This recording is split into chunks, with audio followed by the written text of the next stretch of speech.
the hospital again today. She's still complaining about her face hurting, her head hurting, her wrist hurting, her legs hurt, her back hurt. Let's just get justice for my baby.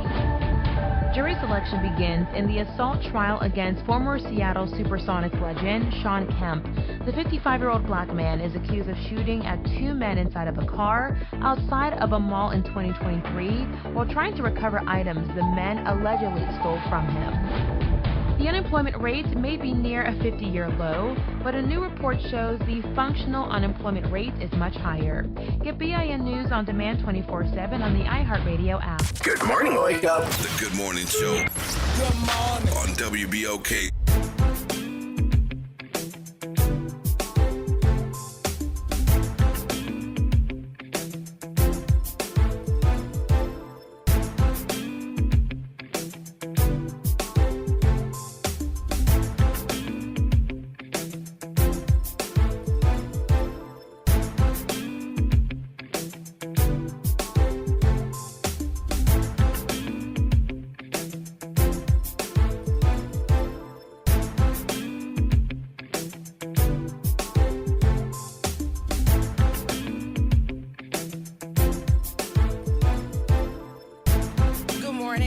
Wake up, New Orleans. Happy Tuesday. Welcome to the Good Morning Show. I am your host, Dr. Ashanta Wyatt. Shout out to my super producer, Naira Sanders, and my co-pilot this morning, Will Sutton. Hey, Will. Good morning, New Orleans. It's a new day. It's actually it's a beautiful day. Happy Tuesday, everybody. But we have some updates since the last time we spoke about the jailbreak, which was yesterday. 8 inmates thus far have been captured. 2 are still on the run. 2 men were captured on the outskirts of Houston, and 1 was found in Baton Rouge. And so that leaves 2 escapees at large. The article says that Linton Van Buren, Leo Tate, and Jermaine Donald were all arrested Monday evening. Baton Rouge police say Van Buren was arrested while sitting on a bench near a department store. He was initially incarcerated on charges of parole violation, possession of a firearm by a felon, and illegal carrying of a weapon. Less than an hour later, Leo Tate and Jermaine Donald were captured together during a traffic stop in Walker County, Texas, just north of Houston. Tate was originally incarcerated on charges of burglary and illegal carrying of a weapon. Donald, on the other hand, has a long criminal history, but most recently was charged with second-degree murder back in December of 2023. The U.S. Marshal's Office said tips helped police track them down. They were ultimately captured via traffic stop with support from U.S. Marshal's Office. Multiple law enforcement agencies have been assisted in a massive search effort for several days after 10 inmates escaped from the Orleans Justice Center. So that leaves 2 of the original 10 escapees still at large. One of them being the young man by the last name Groves, who, and the other one is last name Massey. Groves, as we know, is the grandson of Kim Groves, who was murdered by order of former NOPD officer Lynn Davis.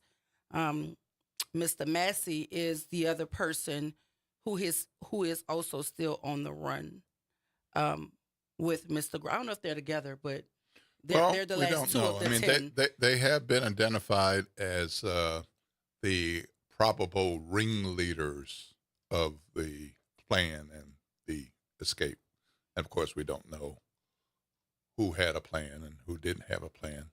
But these 2 have been identified by the folks pursuing them as the folks who were central to making this happen.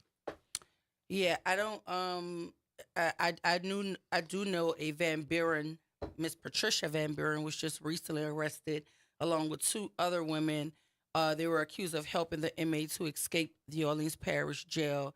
I could only assume that the last name Van Buren is related to the Van Buren who was also on the run, who was just apprehended. But there are Lanika Van Buren, who shares the same last name as escapee Linton Van Buren, was arrested Sunday, but so was Miss Patricia Van Buren. The article doesn't say if she's also related. But, when I was listening to this story yesterday, I had so many questions, and I'm hoping an attorney could be listening, maybe Ken Jones, maybe anyone who has any legal background, maybe Ryan Thompson out of Baton Rouge. If you're up and you're listening, the number is 504-582-9422. I just have a question about these bonds. Like, now, while I do understand in the interest of public safety, you want to arrest anybody who you feel aided and abetted these folk before, during, or after the escape, fully understand that. But these bonds, these bails, whatever we're listing them as, because I don't understand the difference sometimes either. 1.1 million to about 2.5 million. That is the range that these bail amounts have been set at for the women accused of aiding in the escape of these former inmates. Well, 8 of them are now back into custody, but 2 of them are still at large. I want to know, is that even legal? Like, does that marry with the charge that they've been accused of?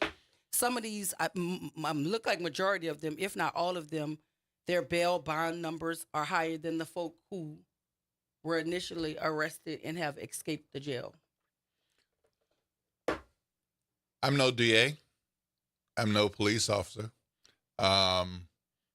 But I think as long as this is an ongoing investigation with people who are out there and considered extremely dangerous, they probably want to keep those who have been close to them and those who have been alleged to participate in whatever way behind bars so that they are not able to contribute to any further success. It's been a number of days now. That was May 16th. So they probably want to make sure that they are behind bars, and also sending a message to folks that if you have helped, we're going to get you. And if you're thinking about further helping, we're going to get you. I mean, the Baton Rouge police said that the way they got the guys in Baton Rouge on Hammond was an anonymous tip.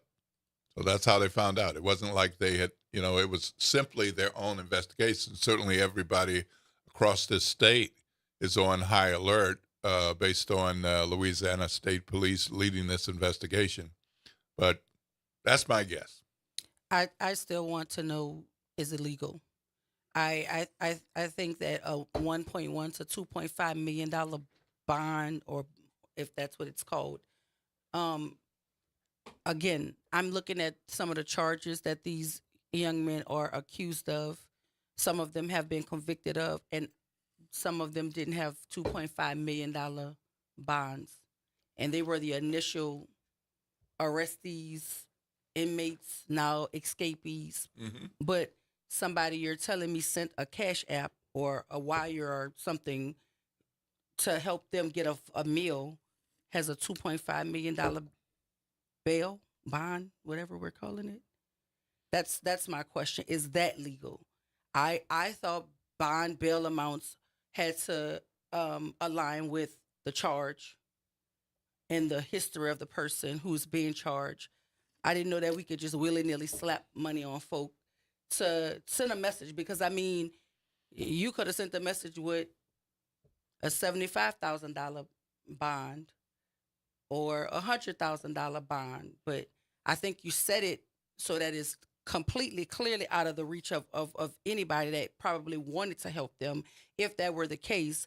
But is it legal? That's all I'm saying. And I mean, that might be a facetious question in this current United States. I don't think it's facetious. I don't think it's facetious because there are people legal anymore. I mean, in D.C. and elsewhere saying that that's not how I interpret the law. I mean, so that's happening nearly every darn day.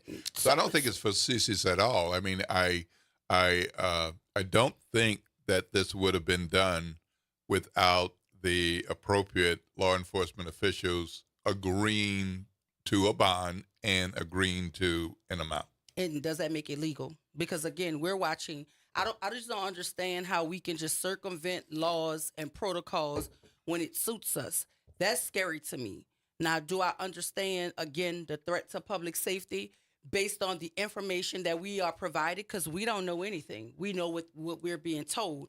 Even to the extent that these folk aided them, we only know what we're being told. It's not like they put any information out there to let us see it. Because, I mean, we still got people, in the federal government denying that they were on a signal chat, espousing about private information or sensitive guarded documents. I mean, we still have that going on a national level. Now we're on the local level. We have all of these entities in our city just doing what they want.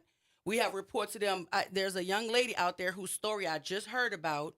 Somebody just gave her address as an address that one of them caught an Uber in front of or something to that effect. The young lady offered them the key to her home so that they can search it with her permission if that's what they needed, because she knew she was not involved. Mm-hmm. They kicked her door open anyway and ransacked the house and broke up everything. Where was that? That is not the way you treat people in a community where you're getting information that you cannot really vet in real time because it's so sensitive. The issue is so pressing that you're jumping at every piece of information. And that's all fine and good, but I just feel we cannot circumvent laws when it suits us. If that young lady was offering you the key to her home, which she did not have to do at all, but I'm giving you the key and you still take it upon yourself to ransack my house, break up my things. Now she's moving. Don't know if any of these agencies, because she said she was already prepping to move, but this just escalated it because somebody gave her address as a place where allegedly one of these young men boarded a ride share. That doesn't make it any relationship to her. That could have just literally been the address given. People give addresses for a ride, even to friends. I'm going to be near such and such a corner. But if I'm offering you a key, why do that? So it's a lot of this to me. The undertones of it, I do not like, because I really want to understand if we're allowed to circumvent laws when it suits us. If that is the kind of government we're going in the direction of, this is absolutely scary. That you can just set bonds at your leisure, whatever you want. It doesn't commiserate with the crime. It doesn't marry with the person's background. You're just doing it to, as you say, send a message to people who might be attempting to help these folk. And meanwhile, we still don't know the name of the deputy. Right? They got all these people, names and pictures plastered everywhere.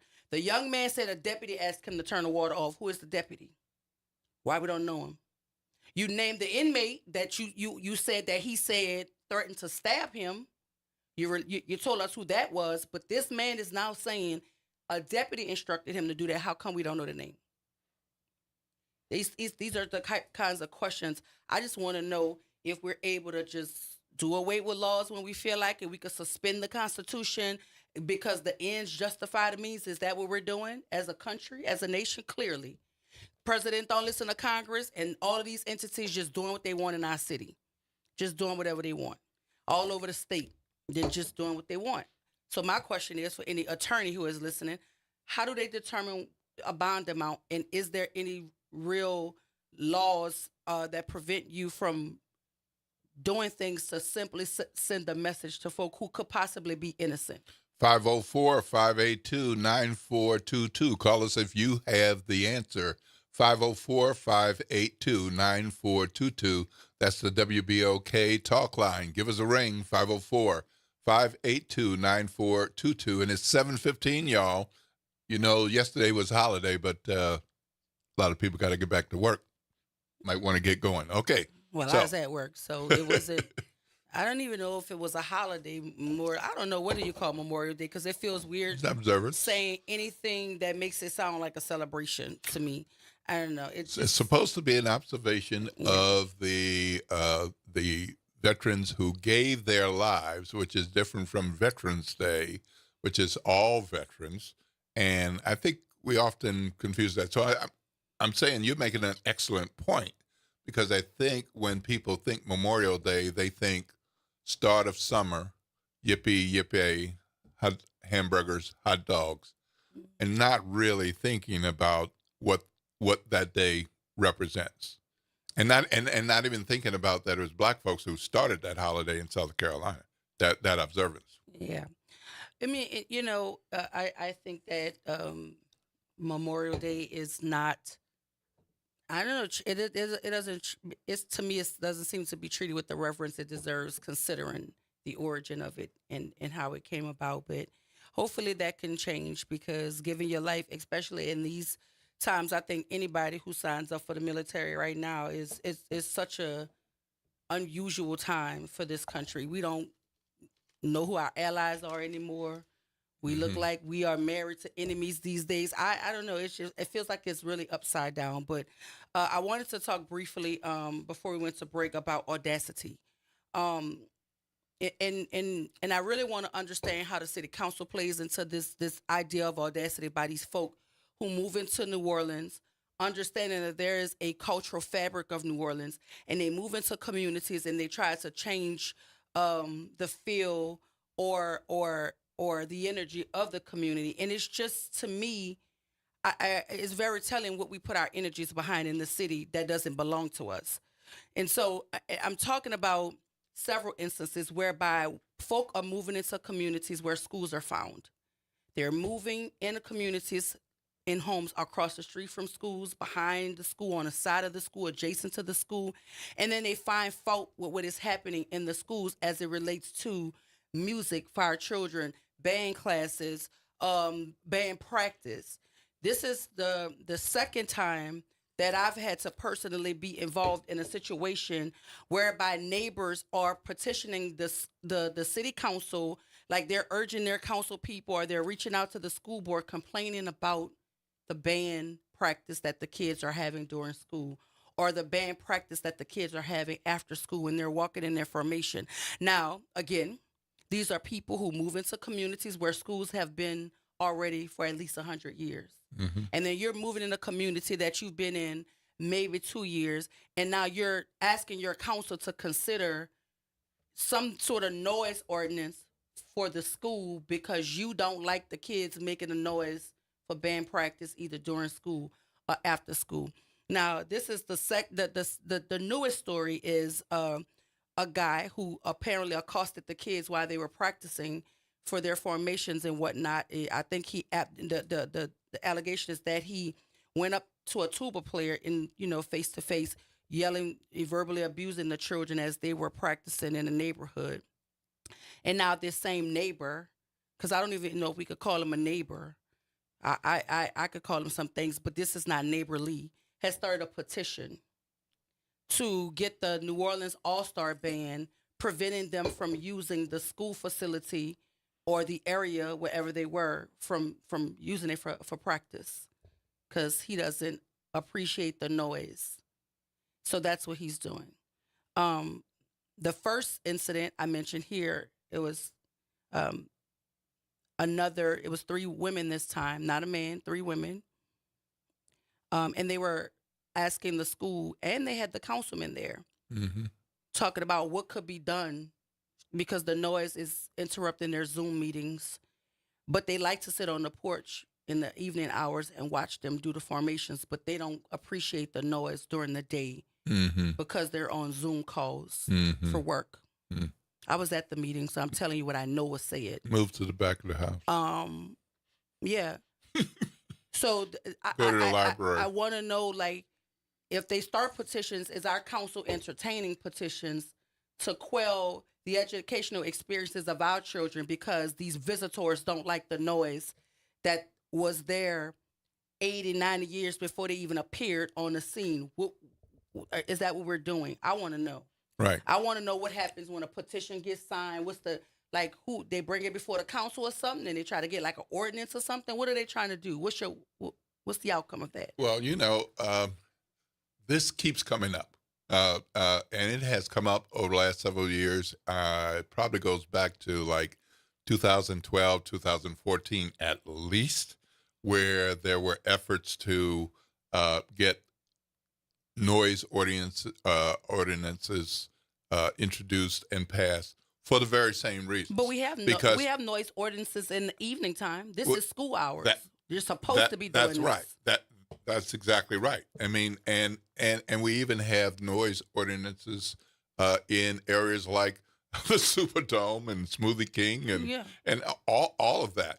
But in the past, a lot of these folks have not been successful. And years ago, I mean, there were like hundreds of people who didn't even live in the neighborhood would come out in protests to demand that this be stopped.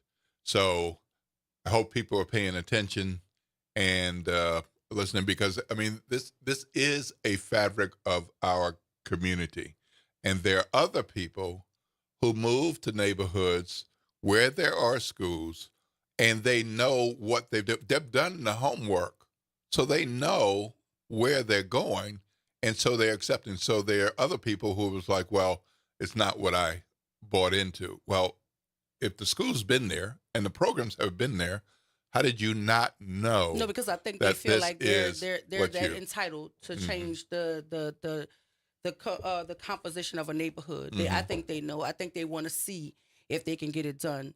But I really feel like we need to do better in protecting our children, because deeper than culture for me, it's about protecting the children and their experiences with their school.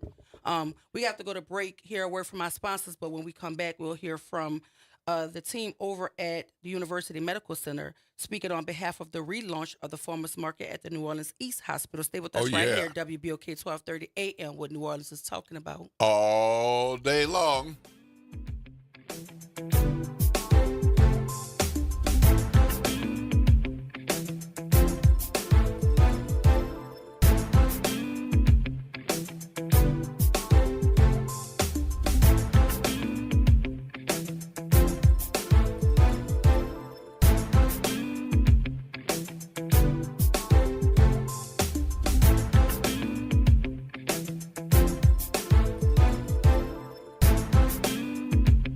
Good morning. I'm Daryl Forges with WDSU News, and here's your headlines.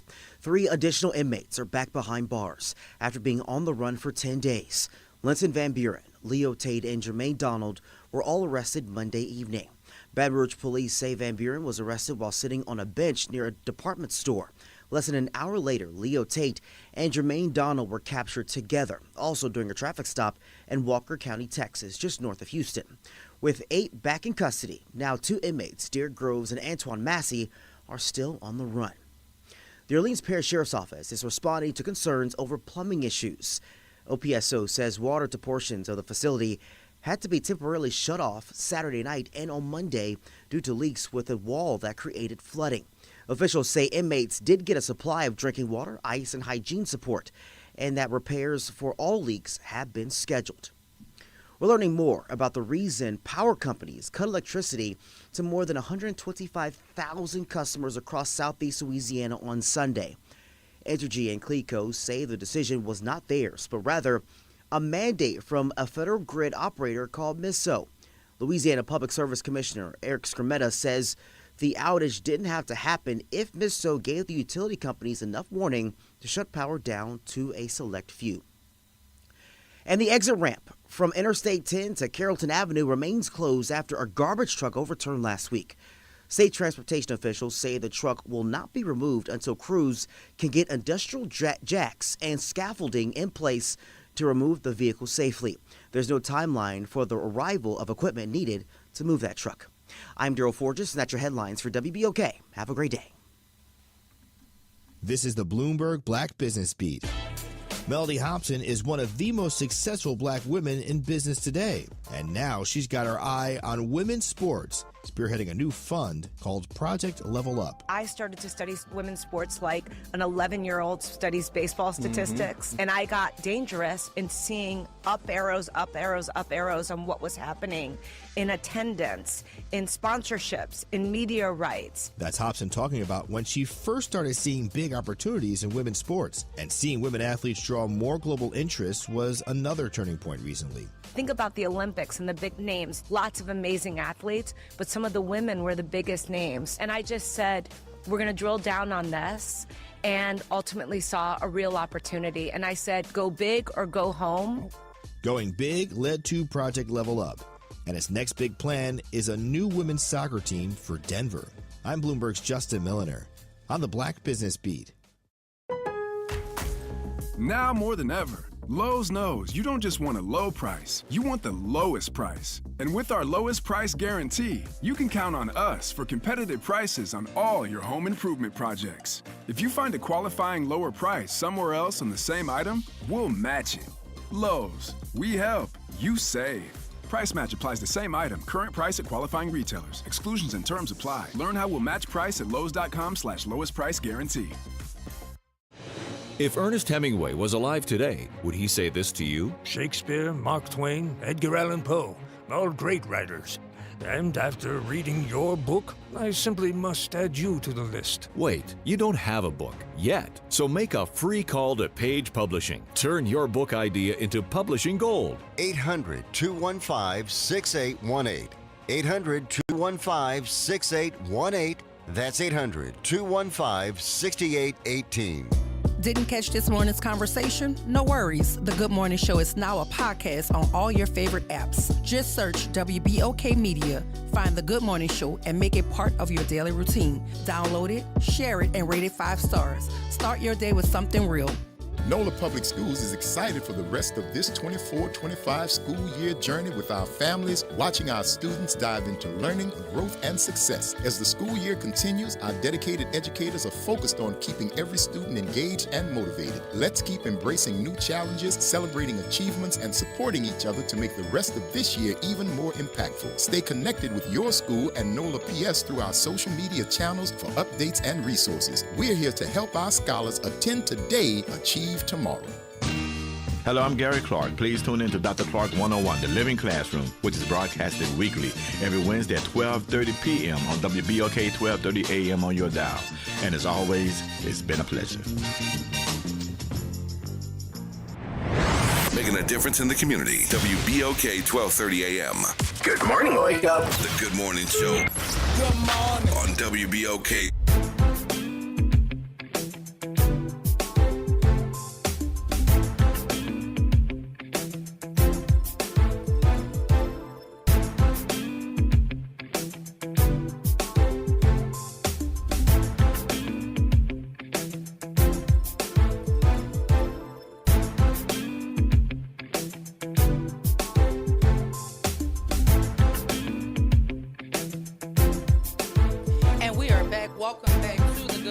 I am your host, Dr. Ashanta Wyatt. Shout out to my super producer, Nyron Sanders, and my co-pilot this morning, Will Sutton. Hey, Will. Good morning, New Orleans. We are getting ready to jump into a conversation with Ryan Yates, an exercise specialist and clinical dietitian at University Medical Center, here talking to us about the relaunch of the farmers market that's happening at New Orleans East Hospital. Good morning, Ryan. How you doing?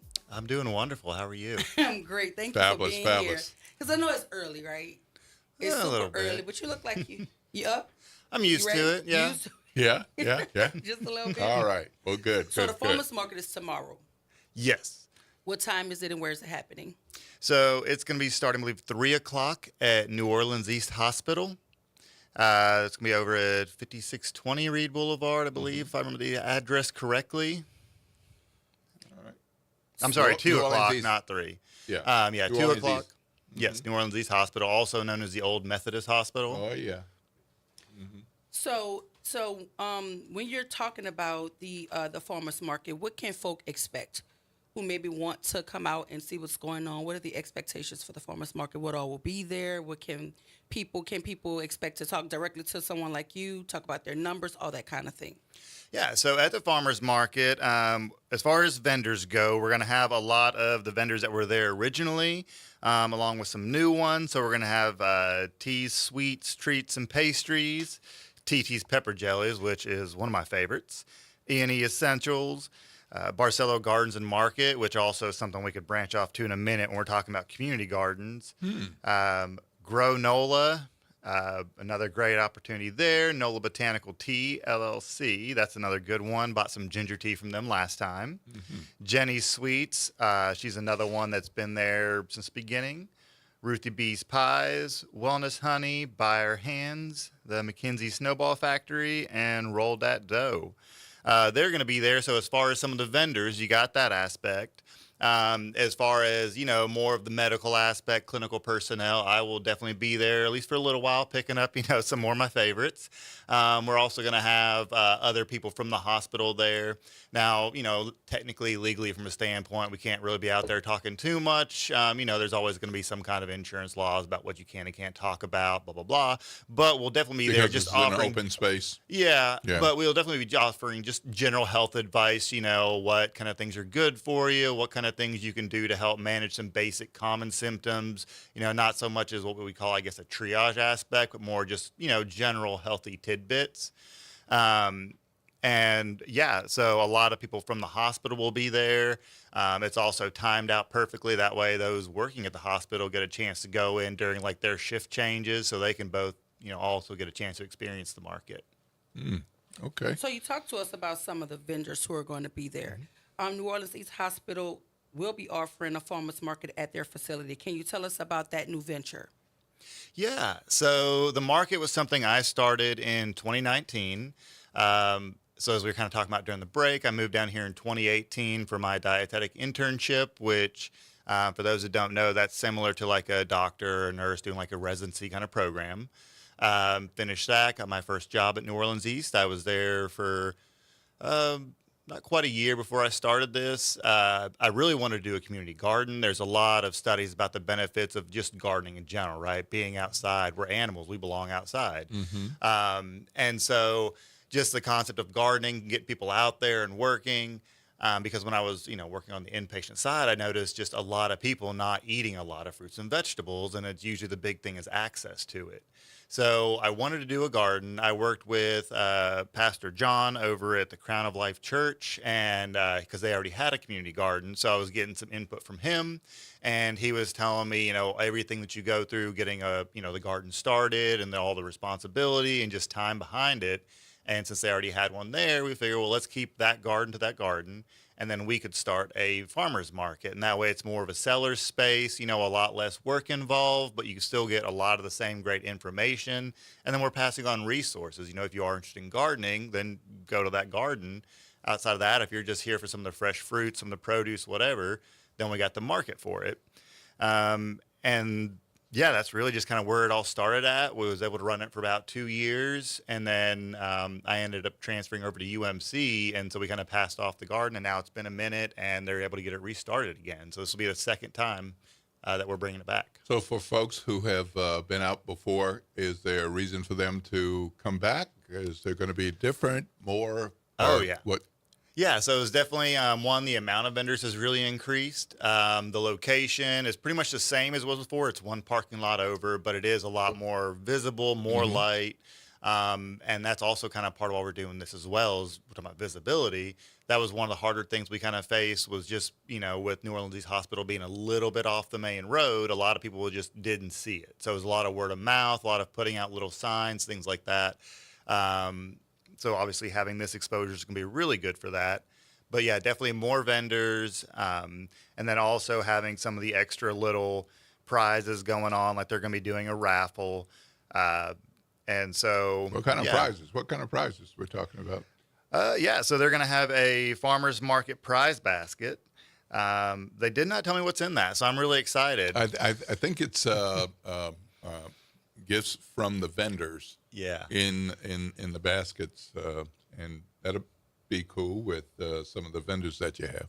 Yeah, and they were able to last market. They were able to do Jazz Fest tickets. This time we got the market prize basket. So I don't know what that coming up next, but I'm looking forward to it. Jazz Fest tickets is a hard act to follow. Yeah, right. Yeah. So I think you kind of touched on this, because I was going to ask you your inspiration behind forming the farmers market, but I heard you say that a lot of folks just don't have access to the fresh fruits and vegetables. Have you seen where, because you were on that side, any folk who were having issues and then the diet changed and they kind of can see themselves improving? Have you been able to see like success stories from your farmers market? So directly from the farmers market, a couple. Yeah, there's been some that definitely just having that access really improved it. And where I see it a lot is my day-to-day talking with patients now. I work on the outpatient setting, so I see a lot of the same people over and over again, as opposed to inpatient, where you see a lot of people, but only, once or twice. But from the ones that we talk to, and we talk to about farmers markets, they definitely, the more access they have to it, generally the healthier they eat. And there's a lot of reasons behind that. There was actually a University of Wisconsin study showing that out of their 5,000-ish participants, those that went to farmers markets had a 75% improvement in the healthy foods they consumed. And that's coming not just from necessarily the access to the food, but also the knowledge of what to do with it. Because when we see, there's all kinds of fruits and vegetables, or especially with our vegetables, that, you or I may have had our entire lives, but we never prepared them. We don't know how to actually cook them. Like, we like this item. Beets are a good one. Something that we have in our food pantry at my current job is beets. And the amount of people that are like, oh, I love beets from a can, I don't know how to cook it. And so same thing, we go to a farmer's market, there might be something that, we know we like this food, or maybe we don't even like the food, but that's because we didn't know how to prepare it properly. And so when you're talking to that farmer, that person that's actually growing it, they're the ones with all that experience in there, and they're going to tell you, okay, well, what kind of flavor profile do you like? Okay, we'll try it like this, cook it, use this seasoning, mix it with this other vegetable or this, protein or whatever, and then here's how you're getting your meal out of it.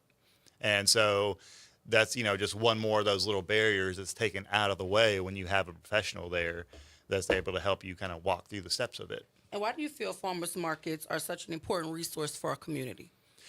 So especially when we're talking about New Orleans East, it's something that we would call a food desert. And so a food desert is generally when you have a certain geographically designated area, and in that particular area, there's no source of like fresh, affordable, healthy foods. And so those areas can be generally, if we're talking rural, it's like 10 miles, urban 1 mile. And then if you add in car access, that can knock it down to half a mile. But yeah, one of the big things in the East is there's just not a lot of grocery stores that actually carry a lot of like fresh produce. There's only like a very few select number of them. And when you look at the size of the East, there's just not enough grocery stores. And so when we're looking at that aspect of it, that's definitely going to have a huge impact on it, because when you're talking about, grocery shopping, right? Most people kind of go grocery shopping same days. If you went, if you had a cookout yesterday and you went to the store this weekend to get groceries for it, it was a madhouse, right? Because it was a holiday weekend. So everyone was at the grocery store. So having these access to there is going to, it's going to calm some of that down. And then, so we have that access there is going to make it easier. And then also some of the other things that really help with the content there is that when we have that food, it's also going to be fresher. It's going to taste better, because that food is generally going to be, fresh from the ground, and they're selling it to you, that day, the next day, within that couple of days. There's not this transit factor of it going from, here to halfway across the country to be processed, and the other halfway across the country to be like stored and washed and packaged, and then come all the way back here to end up in a grocery store. So how often do you do these farmers markets, and will you ever decide to pop them up in different parts of the community? So currently we have this one is set on just the last Wednesday of the month. There are some other LCMC markets that they're kind of working on, and really the goal is to get under a big umbrella and have that ability to kind of pop them around more. There are some liability issues like insurance things where you have to keep them kind of, centralized to get all your, your paperwork right. We're always looking to expand in, different ways that we can to make sure, we get this access across the community as much as possible. So we're definitely not ruling anything out. We would love to be able to have, a mobile market. Not currently on the books, but hopefully soon in the future. But these particular farmers markets are happening often. Yes. How often for our listening audience? Once a month. Once a month, same time, same place? Yes. So it says the New Orleans East Hospital is excited to host farmers markets at their hospital on the last Wednesday of every month from 2 p.m. to 6 p.m. I think it's extremely dope that it's a recurring thing. I didn't know that until I started to engage with you guys about the farmers market. I'll be there tomorrow, but I absolutely did not know that it was like a recurring thing at the hospital that's happening. But I would love to see it expand where you can pop it up in the areas that are experiencing food deserts, because by and large, if they can't make it to a grocery store that's however many miles away, then they may not be able to always make it to this particular farmers market in this area. But hopefully, if we expand, we can pop them up and then in different parts of the community. And then you have the flip side of a food desert is a food swamp, which also falls in that New Orleans East category where you have a lot of food available, but it's not nutritious. Right. And so that's something else that we're trying to combat is, again, that whole thing of, being able to actually have healthy food that's available that, people can cook and make at a pretty, quick timeline too. And yeah, so when you look at that, that's one thing I really noticed, especially leaving work every day from New Orleans East, was all the fast food places would have massive lines going out of that. And that also kind of factors back into our lack of access, because even a lot of your grocery stores, you know, here more centralized in the city, they have hot bars or things like that where you can get some healthier options to go.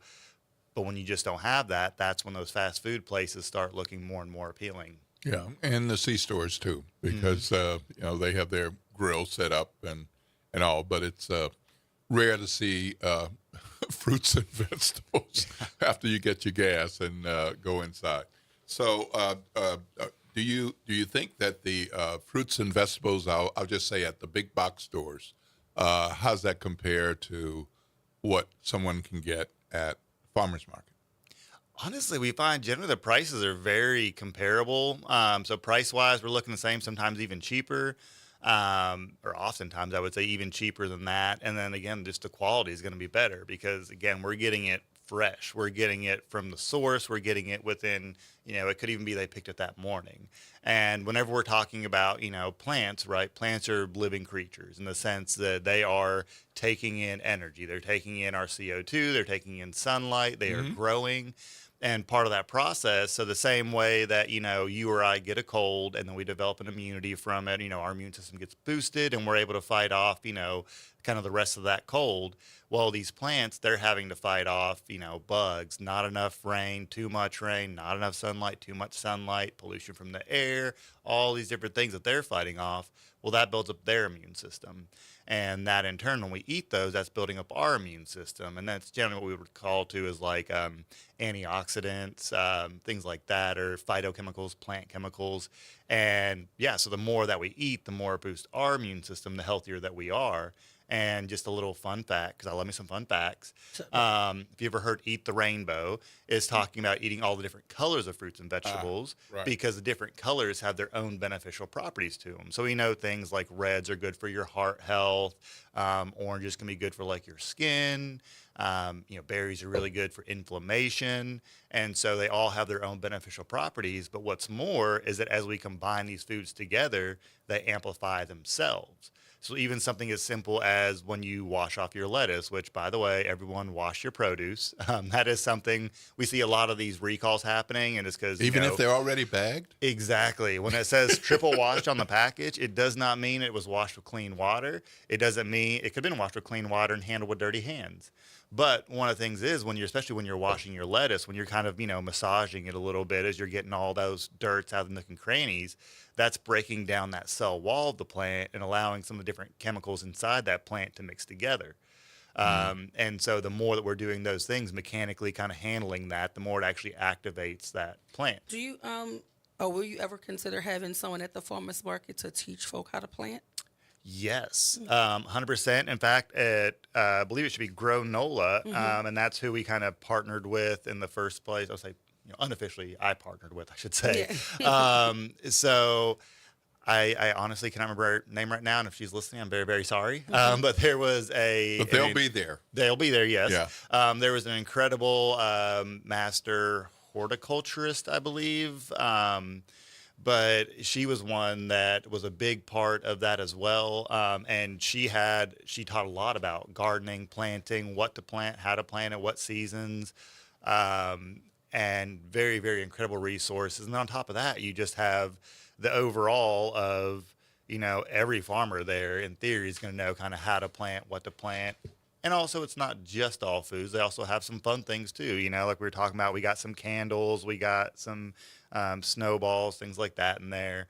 But we also have like decorative plants, you know, the non-edible ones. They still teach you how to plant those. Can you give us the location and the time again for the event that is happening on tomorrow? Yes, it's going to be at New Orleans East Hospital. From 2 to 6 p.m. And, you know, as you're coming in towards that hospital, it doesn't really matter. There's two roads that really get you into it. Either one, you're going to see it. It's diagonally directly across from the front door. Farmers Market tomorrow, New Orleans East Hospital, 2 p.m. to 6 p.m. We want to thank Ryan Yates, clinical dietitian from the University Medical Center, for coming to talk to us about the relaunch Farmers Market, your brainchild, right? Shout out to you. Yeah, Bell. Shout out to you. We ring the bell. For speaking on behalf of the relaunched Farmers Market at New Orleans East Hospital, thank you for joining us this morning, Ryan. I'll see you tomorrow. I'll be there. 5 p.m. for the gift basket. Listen, 5 p.m. and I like 5 to p.m. I like to win things. Let's see what that's talking about. So shout out to Ryan Yates over at University Medical Center. Y'all stay with us. We have to take a break. But when we come back, we're going to jump right back into the news wheel and right here, WBOK 1230 AM, what New Orleans is talking about. All day long.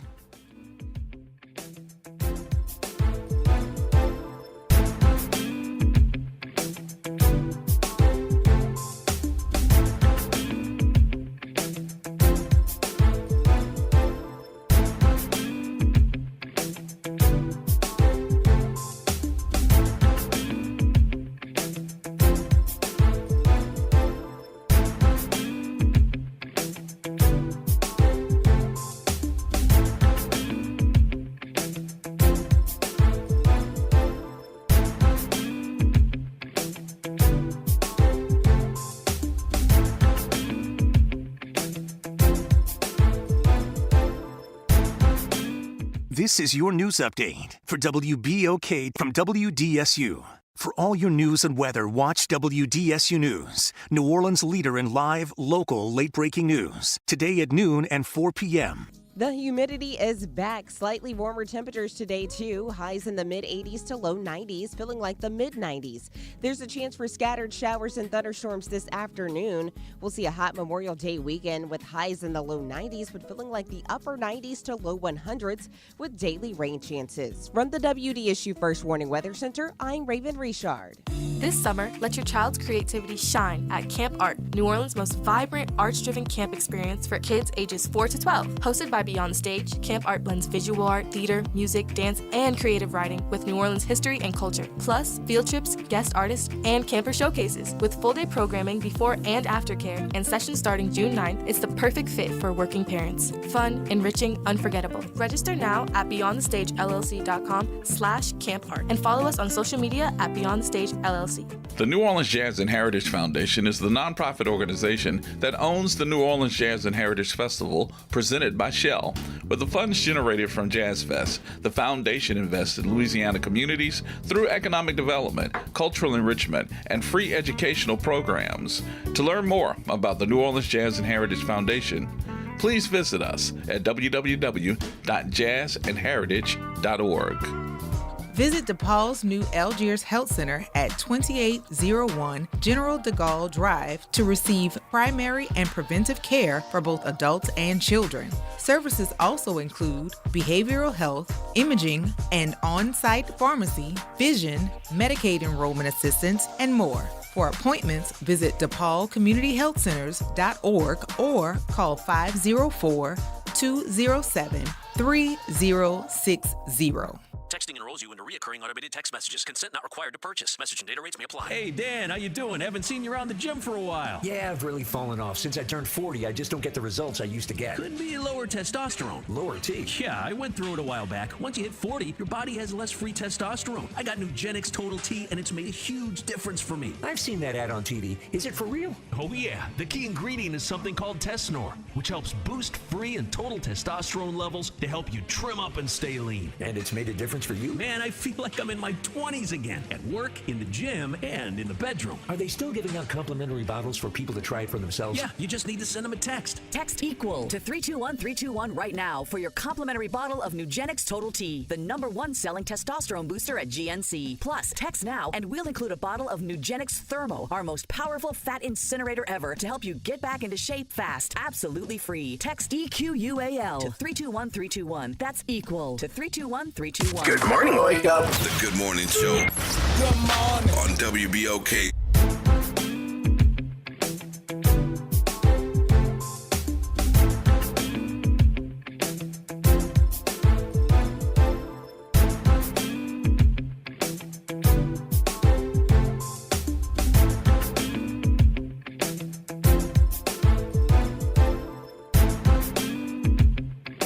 And we are back. Welcome back to the Good Morning Show. I'm your host, Dr. LaShawn White. Shout out to my super producer, Nyra Sanders, and my co-pilot this Nyra. morning, Will Sutton. Hey, Will. Good morning, New Orleans. If you're just joining us, you missed the conversation with Ryan Yates.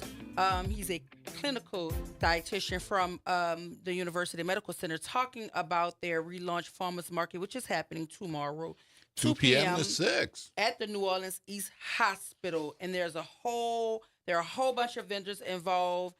You might want to get there. There's a basket that they're going to raffle off. And we're only assuming over here that the basket may be filled with a whole bunch of goodies from various vendors. So I'll be there. We're live broadcasting from the event. So hopefully we'll see you guys there at New Orleans East Hospital on tomorrow, 2 p.m.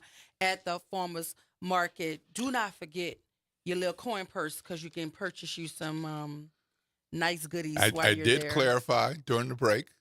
Every vendor there is contributing something for the gift basket. Every vendor there. Every vendor. So there's 1, 2, 3, 4. There's 4, let's see, 5, 6, 7, 8, 9, 10, 11, 12 vendors. Oh, my goodness. That's going to be quite the That's basket. a good basket. Yeah, that's going to be quite the basket. So please, if you're in the area and you want to attend, it is happening tomorrow, 2 p.m., New Orleans East Hospital. Hope to see you there.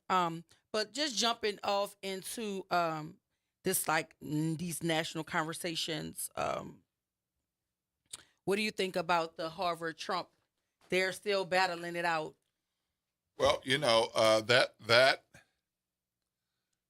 is an ongoing controversy, and it's very clear what President Trump is trying to do.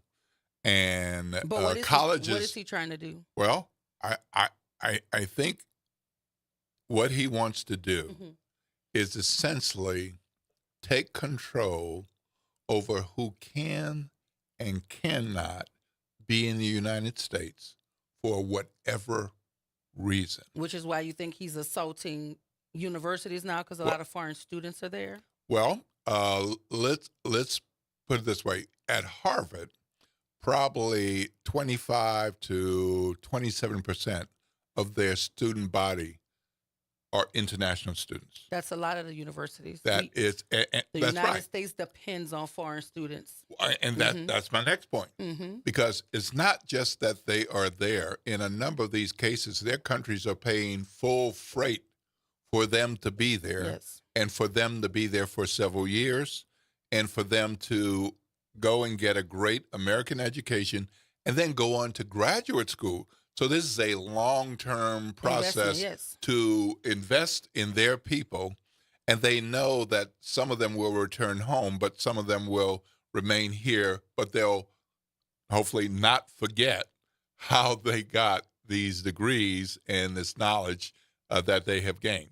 So if Harvard caves in, that's a significant amount of revenue that they can rely on.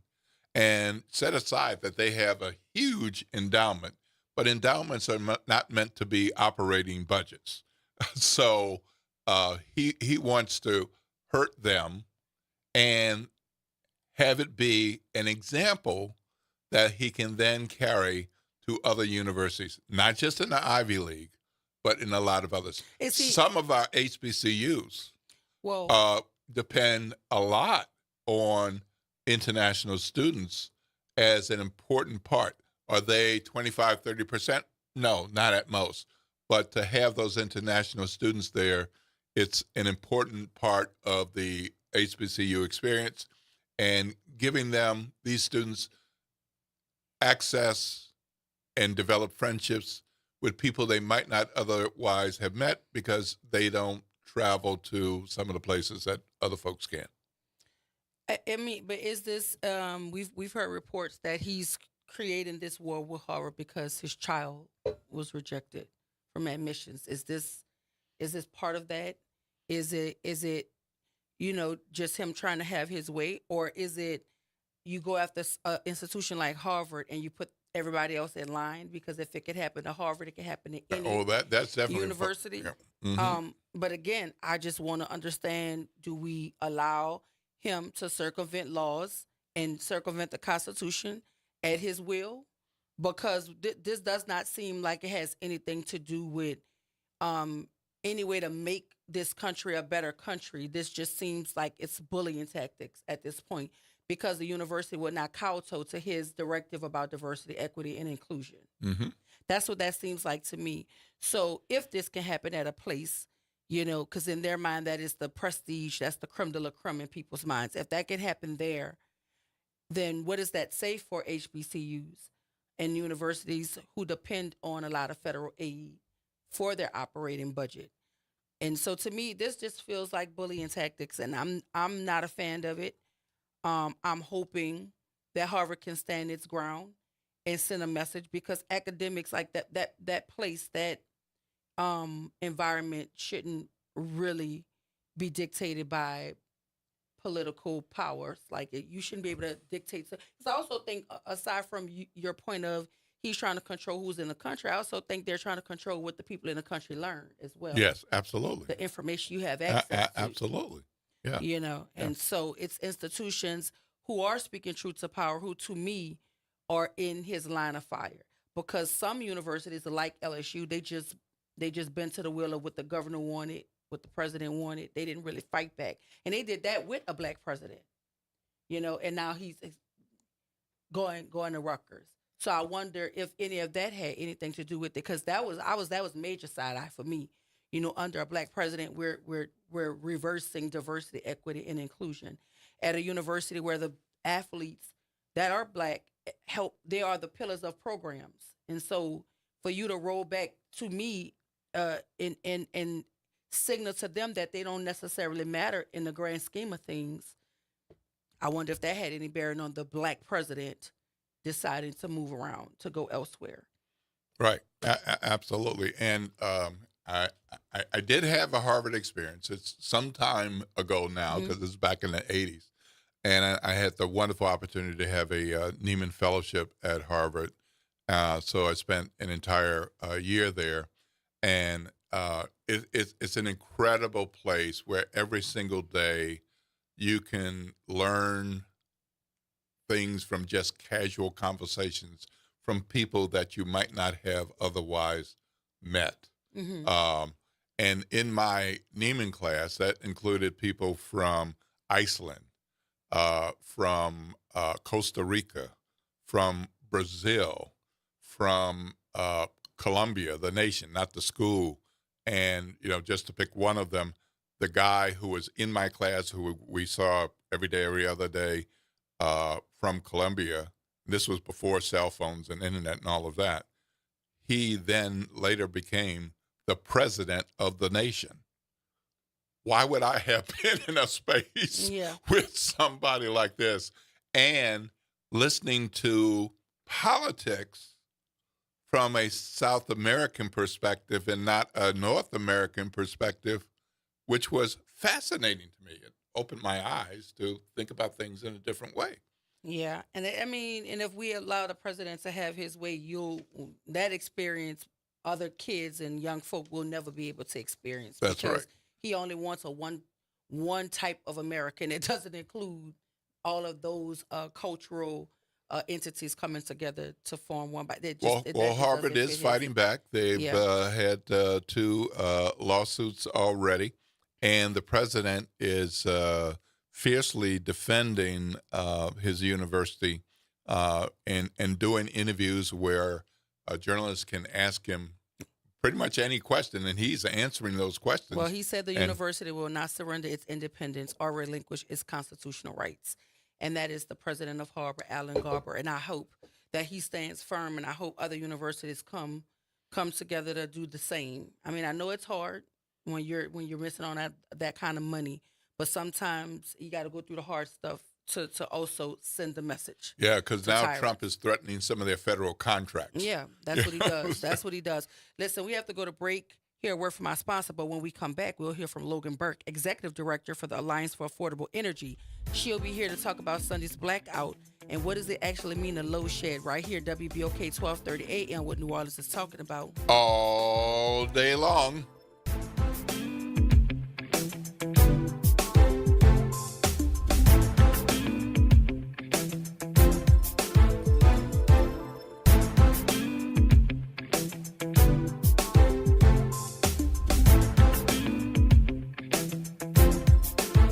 WBOK New Orleans.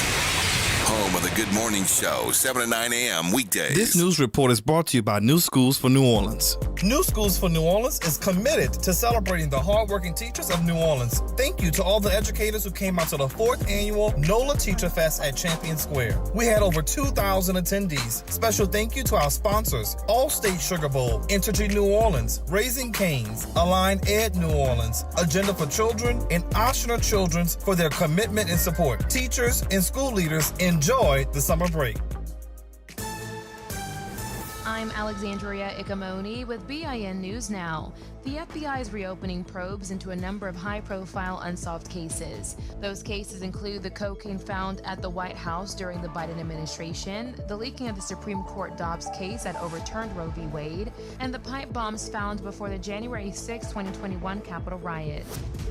The man who allegedly attacked rapper Tory Lanez in prison is claiming he acted in self-defense. The alleged attacker told TMZ that he heard the rapper was planning to attack him and had put a bounty on his head. Many basketball fans are happy to know that the Thunder have taken a commanding lead in the Western Conference Finals. The team edged the Timberwolves 128-126 in Game 4 from Minneapolis. We did a good job of moving the scoreboard. I thought the guys did a great job just taking a possession at a time, stacking them up. Get BIN News Now on demand 24/7 on the iHeartRadio app. Good morning, wake up. The Good Morning Show. Good morning. On WBOK.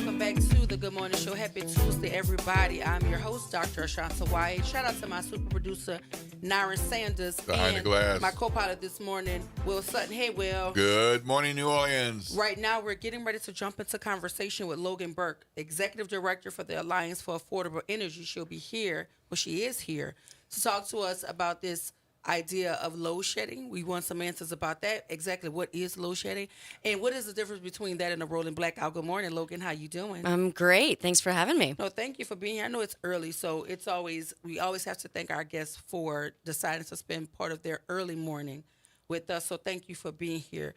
But as it relates to the power outage, what was the reason behind the outage? Was it really a blackout? Mm-hmm. Was it load shedding? Are they one and the same? Sure. So load shedding is effectively an intentional, basically shut off of a number of customers, and the purpose of it is to protect the rest of the system. So what can happen if the larger grid is overloaded or enough power can't move to where people need it? The larger system can have functional meltdowns, basically real problems that take a long time and are very expensive to correct. And so the purpose of a load shed is, it's like a rolling blackout. It is to preserve the rest of the grid so that they can move power to people where they need it. What we had appears to have been a load shed in order to respond to a loss of power. We understand that Entergy had already one of their nuclear power plants that was down. That's upriver. It was down from maintenance. And then another one of their nuclear power plants tripped offline. It came offline unexpectedly. And that's a problem if they need to move, if power is needed in our region. If a power plant goes down unexpectedly, it means they've got to move power from other places outside of the region. And what we see from some maps is that they couldn't move the power into our region because there were some transmission outages. So go ahead. So does that mean the system itself needs to be updated? So that is a big takeaway here. We need to better understand, first of all, why that nuclear power plant tripped offline unexpectedly. But we also need to better understand why they couldn't move power into our region. Now, we understand that Entergy has been considering, or that the larger system has been considering more investments in our transmission system so that power can move more readily into our area. because basically we're in sort of what they call a load pocket, or it's a little sort of where a traffic jam happens, where power can't move in. Imagine we don't have enough highways to move the power in, right? And when you look at a map, there was plenty of power up in Mississippi and even in northeast Louisiana, but they couldn't move it down into our area because, go ahead. Because we couldn't receive it? Because we couldn't receive it because we didn't have the transmission lines. Transmission lines are the lines that move power at really high voltages across the state, right? Those great big towers. And there weren't enough transmission lines, think of them as highways, to move that power down into our region. So if that be the case, how do they decide which areas to actually do load shedding in? Great question.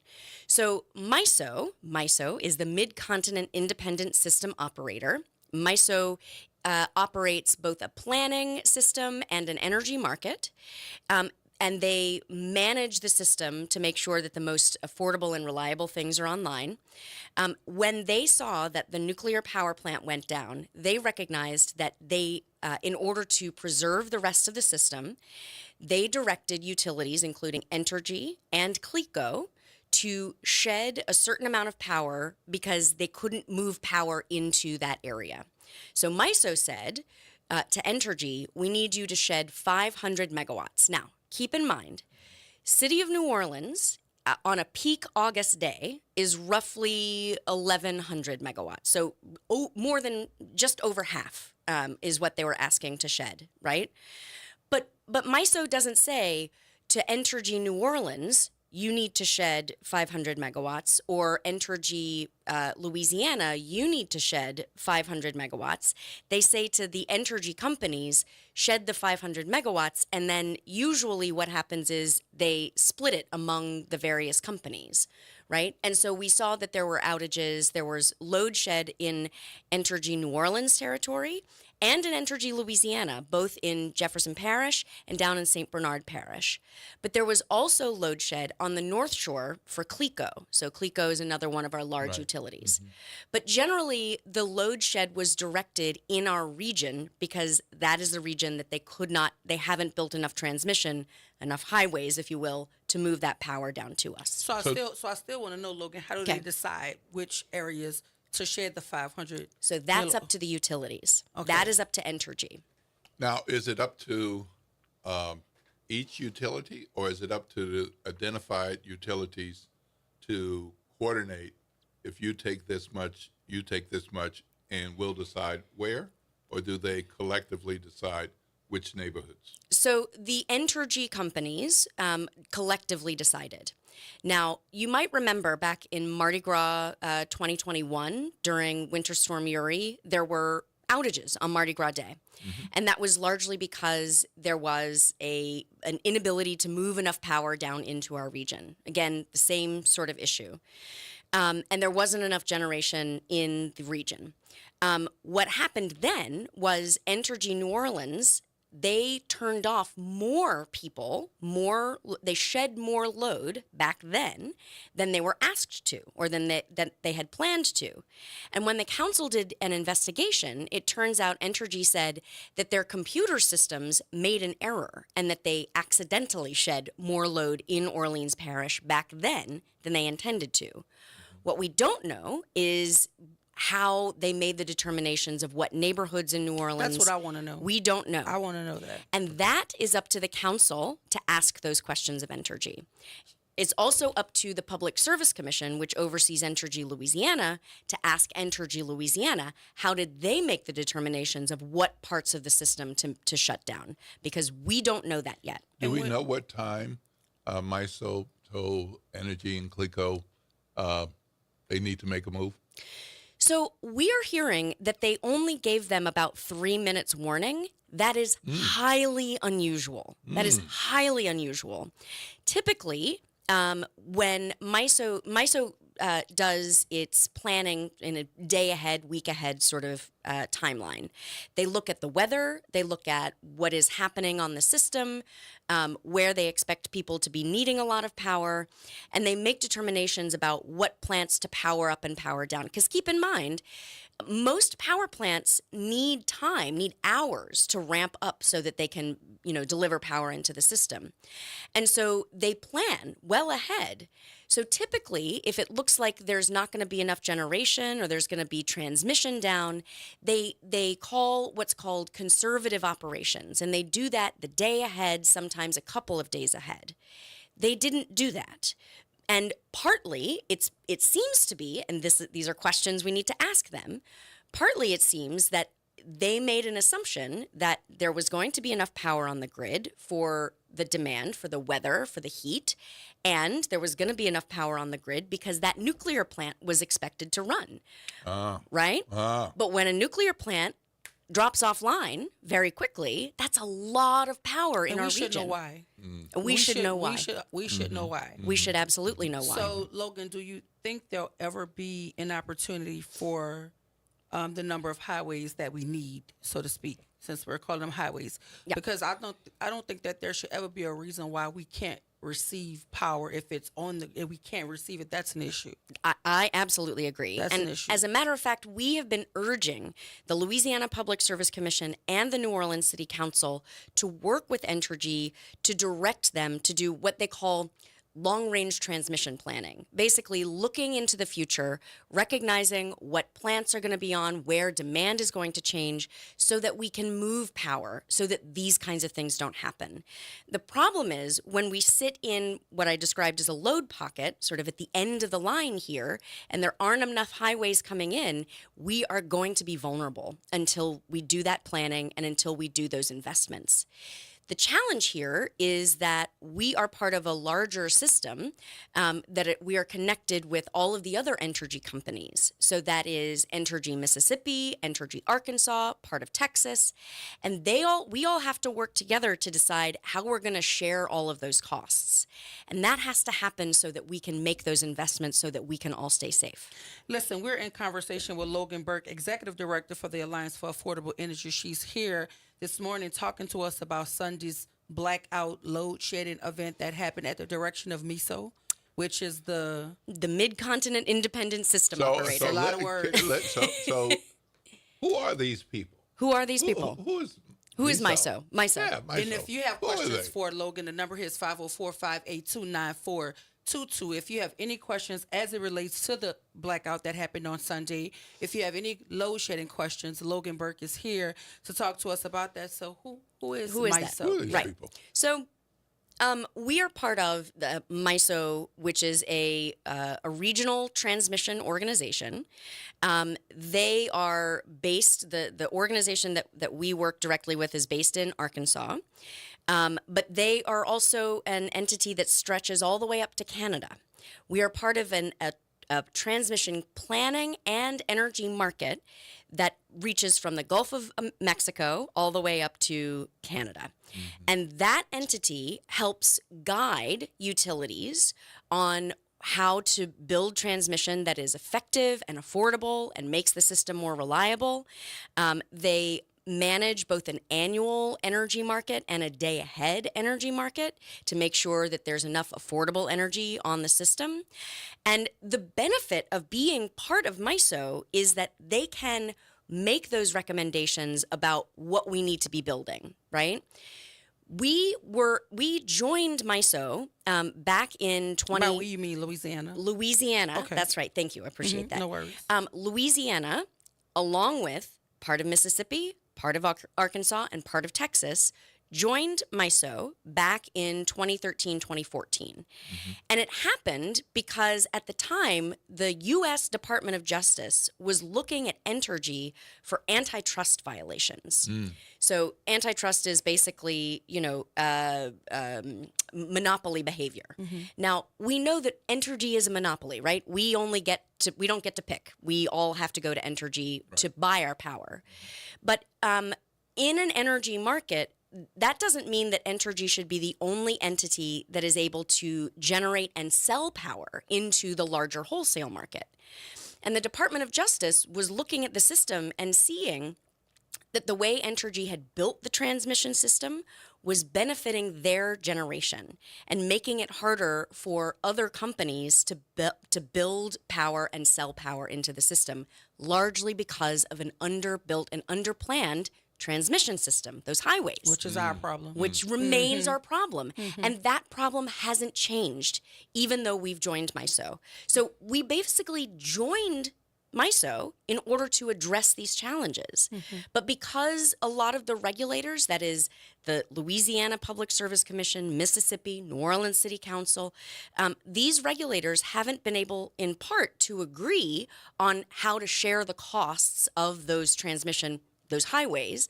And because Entergy has largely only been planning basically little side roads here and there for the last decade, we remain in the same position that we were. Because we putting Band-Aids on it. We're not Boy, necessarily fixing it. You got it right. We've been putting Band-Aids on it. And these shared costs, of course, would come to we consumers. That's right. But let me explain something here.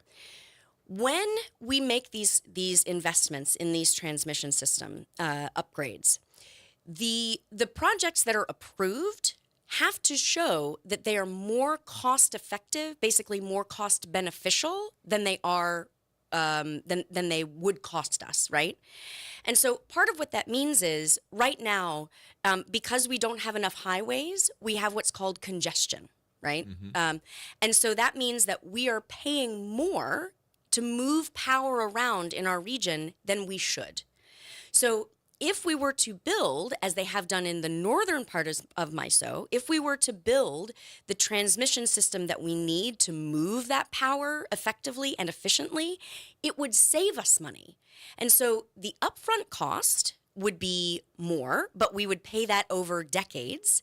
But in the end, it would save us money and it would save us from these outages. But that requires all of these municipalities to agree on the cost, the share cost of it. It requires all the regulators. So the New Orleans City Council, the Louisiana Public Service Commission, and Mississippi, Arkansas, and part of Texas. And we're nowhere near. I don't know that we're nowhere near. I think we can come to an agreement. I think here's what's happening. I think the more of these kinds of events that happen, and keep in mind, there was one in North Louisiana in April. The more of these things. We always got to get to the find out stage? Don't you? Why we can't? Man. Why we can't just operate? Why we got to mess around first, and then we got to find? Like we always got to get right at the find out stage. Yeah, and that's a real shame because now that means we're in a real dangerous. Pickle. We're in a pickle. We're in a pickle, and we don't have to be in a pickle. Now, some of the other challenges here is that we also can't build generation as quickly as we would need to solve this problem. But there are a couple of solutions that in the meantime, before we can get the transmission, those highways built, there are a few things that we can do that move fast. Remember I said generation takes sometimes a couple of hours to come online? You know what doesn't take a couple of hours? Batteries.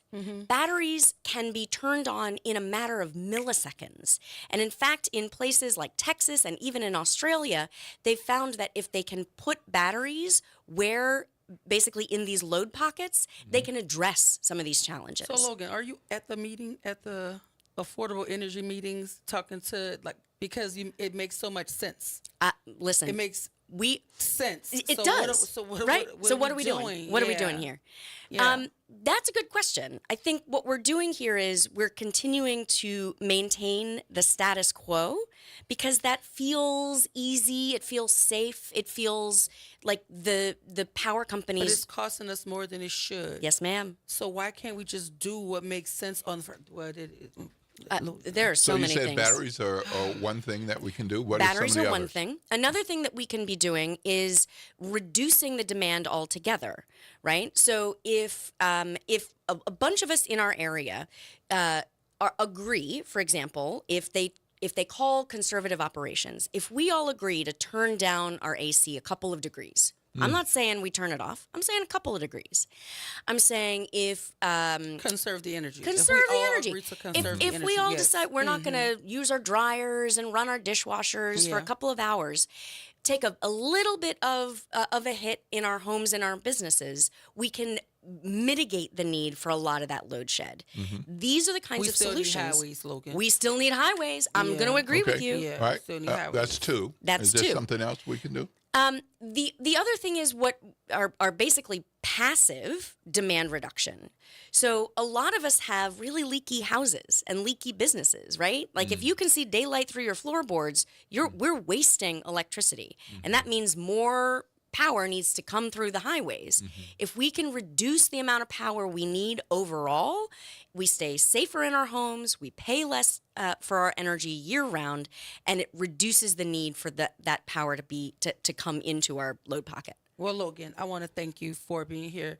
Logan Burke is the executive director for the Alliance for Affordable Energy. She was here giving us all of the information as it relates to Sunday's blackout and what is the difference between a rolling blackout and load shedding, and who actually authorized the load shed, which we now know is MISO.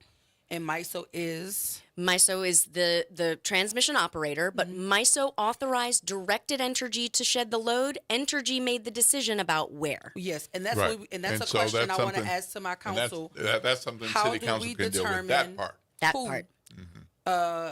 Whose power gets cut off during load shedding? I really want to know that. But Logan, thank you for being here talking to us about it. I feel well informed. Yeah, this has been very helpful. Really appreciate it, especially the short turnaround notice. But these are Absolutely. questions that people have. Of course. Sunday was not an enjoyable experience. Well, no. For so many people. And we're staring down the gun of pretty hot summer coming at us. So Right. we want to make sure that these kinds of things don't happen. Absolutely. Thank you, Thank Logan. you We so have much. to go to break here. A word from our sponsors. When we come back, we'll hear from University Health Center.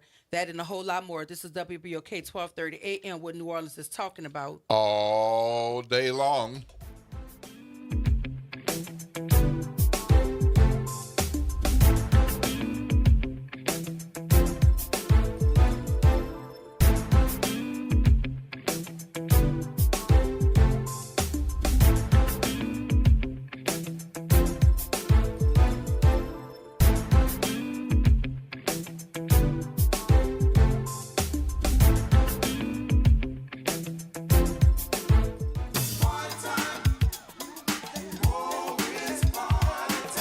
That's right. It's party time each and every Sunday night at 7 p.m. on WBOK.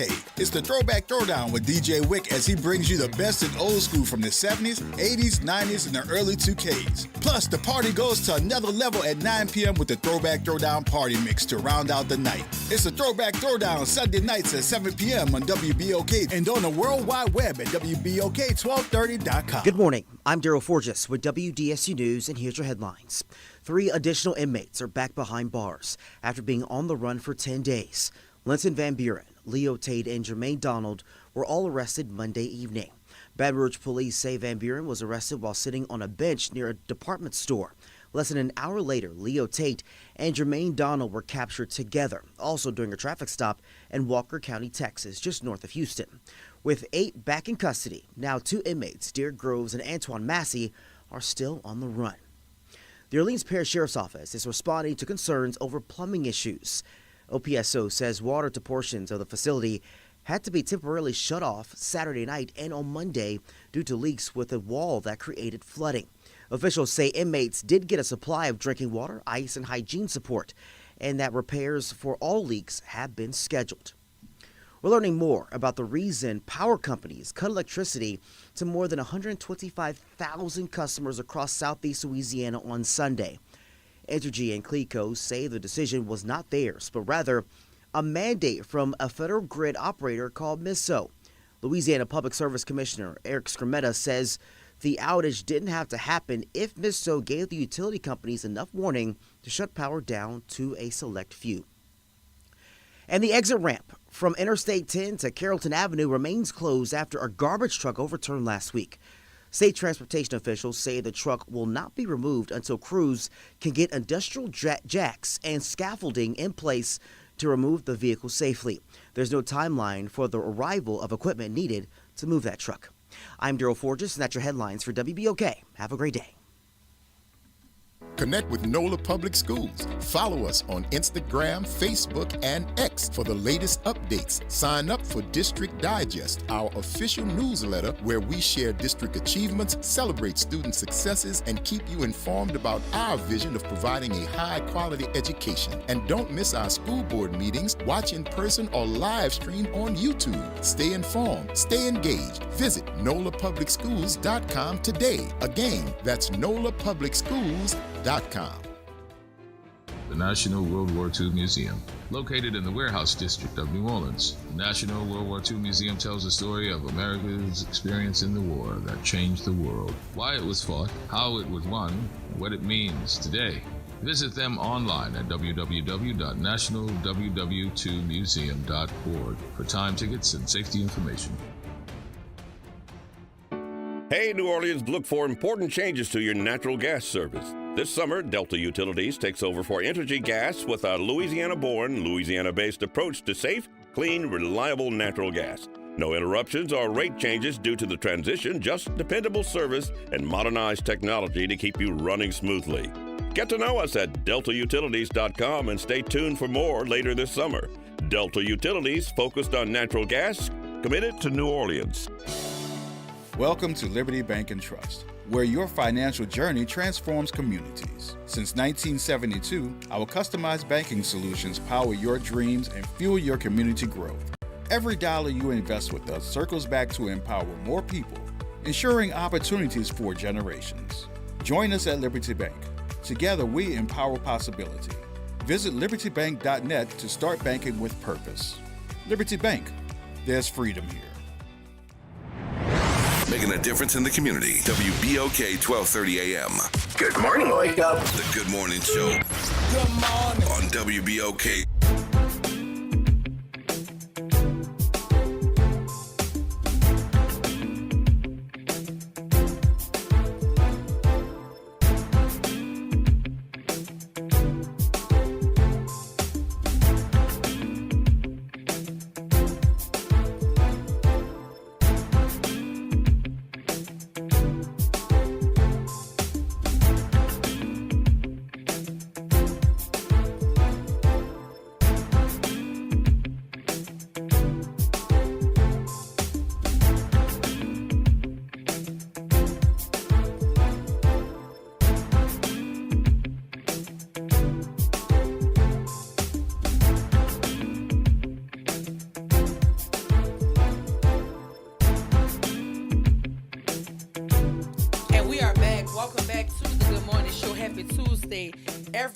I'm your host, Dr. Ashanta Wise. Shout out to my super producer, Nyron Sanders.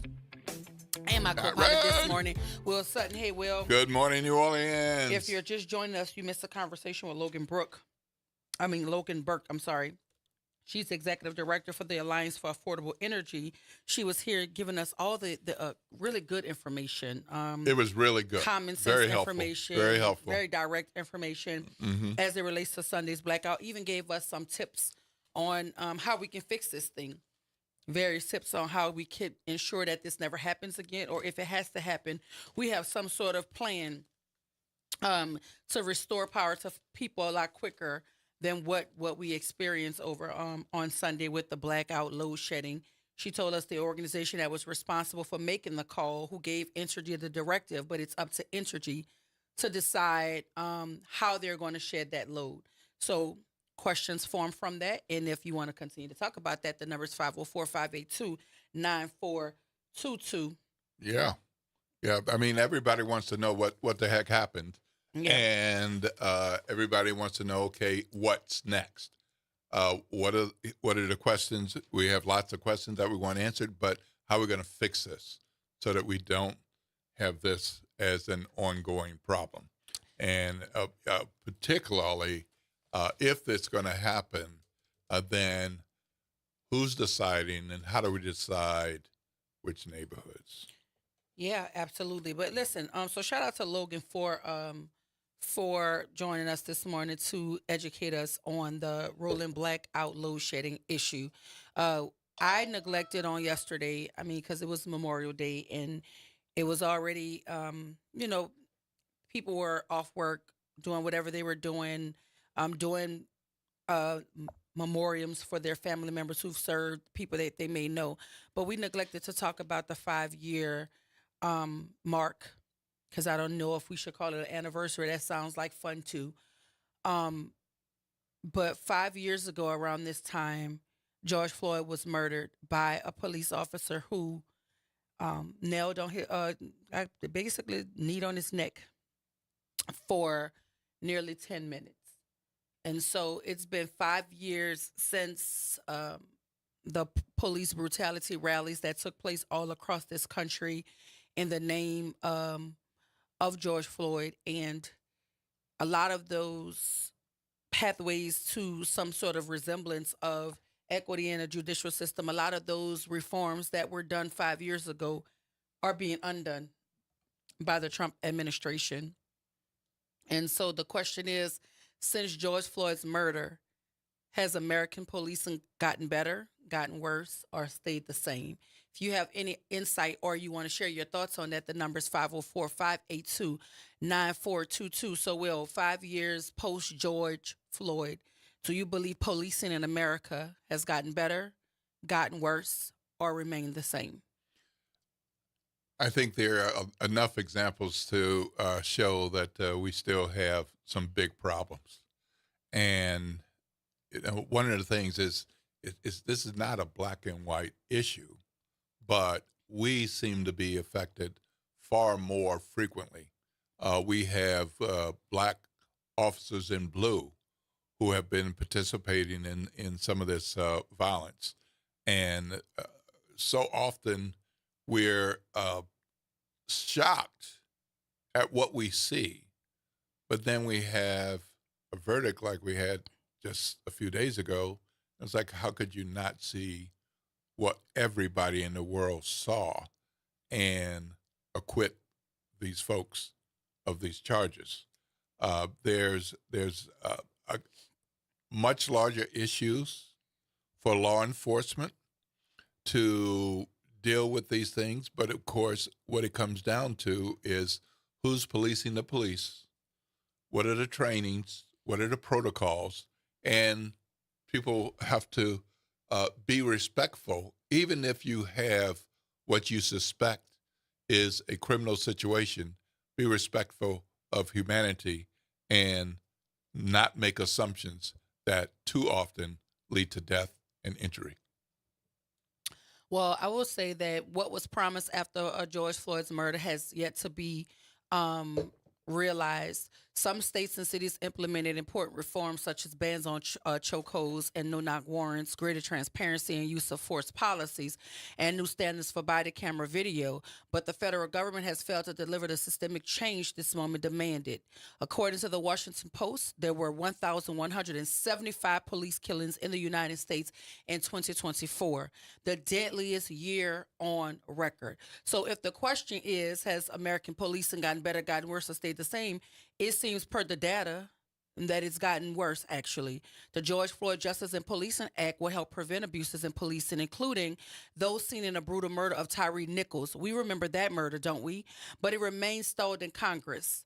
So if we are actually true to what we said 5 years ago, how is it 5 years later and we're still waiting on the George Floyd Justice and Policing Act? And my question would be, why didn't it get passed during the Biden administration? I know a lot of people have those questions. Why didn't it get passed during the Biden-Harris administration? That's a question. Because now we know it's going to stall. We know it probably won't go anywhere with this current administration. But why did it stall in Congress, and why wasn't it passed during the Biden-Harris administration? But the article goes on to say that there's been a betrayal of promises made to Black people, Americans as a whole, and the more than 10,000 people police killed in the last decade. Mm-hmm.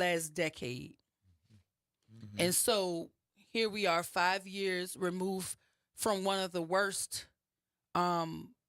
things I've ever watched on film, with a man begging for his mama, his dead mama, at that.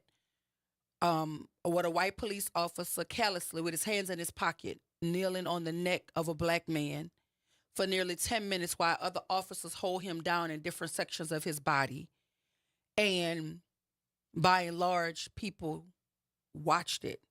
And if it were not for the young person who filmed it, I don't think many of us, even in the black community, would believe that a man just put his knee on a man's neck and suffocated him to death over what they believe was him using a counterfeit $20 bill is the story. I mean, it wasn't a bank robbery. No. Wasn't a mass murder at a church after you prayed with people. Right. Didn't go in a grocery store and shoot up people in a place I didn't even live. Just wanted to kill some black folk. And he didn't take a gun across state lines and shoot up people at a protest. They alleged he was using a counterfeit $20 bill. And he got a knee on his neck for almost 10 minutes. And let's say it was a counterfeit bill. Wasn't worth his life. It's $20. Yeah, right. Yeah. Real or fake is $20. So, to me, I just don't see how anybody, I don't care how right leaning you are, can watch a tape like that and try to justify in some way why this man is dead, and then to blame it on the man himself. So much so that we can't even get a George Floyd Justice and Policing Act out of Congress. But you will readily raise millions of dollars for people who you believe have used racism as the foundation for their hatred that played out in crimes. We're talking about a white woman calling a black child who has autism the N-word, and they raised millions of dollars for her. We're talking about Kyle Rittenhouse, who went across state lines and shot somebody. They raised millions of dollars for that. You know, the young man who went into they are raising money for what they believe to be little miniature white supremacists. But you can find all kind of fault with a man who's laying on the pavement with a knee on his neck. You can find excuses to justify his murder. And we have sitting Congress people calling for him to be pardoned. Right. And the president is actually considering that. And some of the people who are calling for that in the days after George Floyd's murder were arguing that this is not something that should divide us. This is something that should unite us. Who said that? And I'm like Portia. Who said that? See, I watch TV. Portia. Who said that? What congressperson said that in the wake of it, but now it's calling for? Because you better not tell me Marjorie Taylor Greene. No, it wasn't. Oh, because she. Yeah, right. But there are others. I'll get it for you. I know Candace Owens. Her tune is changing around a lot of things. That's right, and she was one of the main people talking about. He died from all these drugs and all of these things. But if the drug is what killed him, you don't think the knee to the neck help exacerbate that for you? So how do you see that and justify it? That's the same way I feel about the killers of Tyre Nichols and their murderers. Black or not. We don't uphold things because you black. Like that black men beat another black man to death on tape and walked away free. Black men. And then they were bragging about how they beat the man. Beat him. Because at that point you didn't know he was going to die. Right. Y'all were literally living out white supremacy in rare form with your blue uniform on that you think makes you less black. It's crazy. Tyre Nichols, the murderers of Tyre Nichols should not have another peaceful day on this earth. They should be reminded every single day about the life that they took. Everywhere they go, they ought to see that young man's face. Every time they close their eyes, they ought to hear it. And I wish the same thing for Derek Chauvin. Every time he try to swallow, he think about that man gasping for air and screaming for his dead mama. Every time he take a deep breath, I hope he see his face. I don't want him to have another peaceful day on earth. That's just how I feel about it. And so for me, I want to know, why don't we have the Justice and Policing Act under the name of George Floyd? Why do you think we don't? Well, I think... why is that a hard term for people? Yeah, right. Yeah. The immunity piece is a big one for a lot of folks because they believe that police should have immunity when they are doing their job. They just can't get to a place where individual police officers, departments, agencies can have that responsibility because they are protecting us. But I think, Will, I don't have a problem with police officers being shielded when they are doing their jobs according to the laws and the policies and the procedures of the oath of office that they took. Right. But nowhere in your training does it give you the ability to kneel on a man's neck for nearly 10 minutes. That's not a part of the training. No part of the training gets you to shoot a man, Mike Brown, in the back because he's running away from you. That's not a part of the training. So these are the cases we're talking about that should not survive under the cloak of doing your job. Mm-hmm. I do believe police officers ought to be protected when they're following the letter of the law. Right. They're following policy, and people happen to get hurt. If they've done everything that they're supposed to do, because the goal for them also is to come home safely. Right. We don't want officers out there dying because they're not able to protect themselves, but we also don't want them out there killing because they think a badge and a gun gives them the green light to do so. Good morning, Ms. Jones. Welcome to the Good Morning Show. Ms. Jones? Is she turned up, Nyron? Because I can't hear her. Ms. Jones? George Floyd was a frequent patron at this grocery store. Is that correct? Yes. Well, it was in the neighborhood, yes. Right. Being that, he wouldn't bring a false $20 bill knowing it. Not knowingly. And that was too minor of a thing to just say, call the police. They didn't need you. All he needed to do, the owner needed to do is discuss with George Floyd and let him know. I think that drastic means that he did led to all of this. And nothing is being said to them. They should have been boycotted. Yeah, because I mean, somebody from inside the facility called. I mean, he was a frequent visitor, and surely he hadn't done that all of this time. Why would he do it now? He didn't. It was too far off. A $20 bill, and I knew he had better sense than that. You're not giving him credit. That store, I mean, the people in the community should have handled it, boycotted, shut it down. Yeah, and here's the thing. Even if it was a fake $20 bill, I just don't understand how we get from an alleged fake or counterfeit $20 bill to death. Right. That's just exactly. not. That's what I'm saying. $20 bill. Yeah, it doesn't more go than together. that. You're making more than that. Right now, they still could boycott, and not just boycott to shutting it down. Yeah. Stop going there. I agree Stop wholeheartedly. going there, but nothing like that was addressed. And among the other killings by state troopers, I'm trying to find the article I had on the Houdini killer, claiming that this man shot himself in the head, a black man, when his hands were handcuffed to the back. Oh, yeah. I know the story you're talking about. I used to go to a lot of little rallies that they had, and I think it was his dad that passed it. I misplaced it, but I know I have it. They called him the Houdini killer. He was about in his early 20s. And he was shot in the head. Yet his hand was handcuffed. I'm gonna find the exact article when we on break, and I hope you're listening. When I find it for you, I appreciate you, Ms. Jones. A little picture there. I think it was Dad that passed it out when I went to one of these things. They had rallies about justice, and he passed it out. So, but nothing has been said. I don't know if his dad is still living or what. But how are you going to shoot yourself in the head when your hands are handcuffed to the back?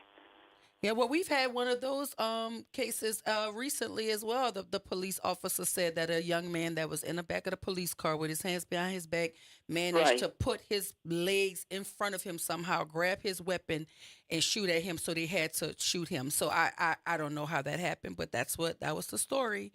But we may not know it, but I'm sure sometimes or another, in their privacy, their consciences are whipping them. I don't know. They crack up. I don't know if they have. We may not know. They're not going to tell it. Not going to tell it. But and people, we too relaxed. And the same as we talking about like Memorial Day. I'm sick of when it's Veterans Day sale. It's not about the real thing. It's not about Memorial Day sale, as they call it. Yeah. We need to stop it. This country has gone just too far. Yeah. That's the time you shouldn't even buy anything. Just observe and remember the loved ones that were killed in the wars. Yeah. I appreciate you, Ms. Jones. Thank you so much. I appreciate you, too. All right. Listen, we have to go to break. But when we come back, we're going to keep talking about the news right here, WBOK 1230 AM, what New Orleans is talking about. All day long.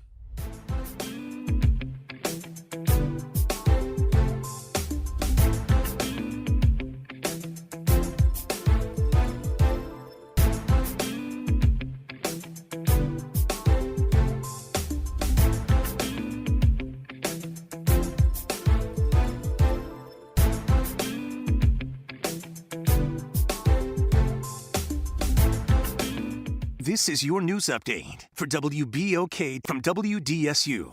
For all your news and weather, watch WDSU News, New Orleans' leader in live, local, late-breaking news. Today at noon and 4 p.m. Showers and storms are expected this morning and again for the afternoon. Some of them could turn severe. Highs today rise to the upper 80s to the low 90s. Lows tonight fall to the 70s. Another round of storms are expected Wednesday, Thursday, and Friday. Drier by the weekend with lower humidity. From the WDSU First Warning Weather Center, I'm Raven Richard. Missed a show? Want to hear that guest everyone's talking about? WBOK is now streaming on all your favorite podcast apps. Just search WBOK Media, hit download, share with a friend, and don't forget to rate your favorite shows 5 stars, because when our voices are heard, our impact grows. Hi, this is Arnie Filko. Let's elevate every Tuesday through Thursday from 6 to 7 o'clock p.m. as we discuss the community, the country, and the world, from politics to current events to sports. We look forward to your input and continuing the quality programming on your community station, WBOK. Join Carrie and I every Tuesday through Thursday, 6 to 7 o'clock p.m. on Elevated Conversations, the Arnie and Carrie Show. See you soon. Are you now, or ever wanted to, be in the biz? The NAACP Hollywood Bureau is proud to present Be in the Biz, a one-day symposium designed to share valuable information and access to some of the entertainment industry's top power brokers, writers, directors, producers, and storytellers from all forms of media. We'll learn about pitching techniques, adapting scripts to screen, collaboration between creatives and other media executives, and all the behind-the-scene roles for creative professionals. Be in the Biz is coming to New Orleans on Saturday, May 31st at Studio B. For more information and to register, visit @Hollywood Bureau on Instagram. Visit DePaul's new Algiers Health Center at 2801 General de Gaulle Drive to receive primary and preventive care for both adults and children. Services also include behavioral health, imaging, and on-site pharmacy, vision, Medicaid enrollment assistance, and more. For appointments, visit DePaulCommunityHealthCenters.org or call 504-207-3060. Hey everybody, it's Kimber White Dupree. And it's Graylin Bryant Banks from the front porch. We're coming up next. Good morning, Wake Up. The Good Morning Show. Good morning. On WBOK.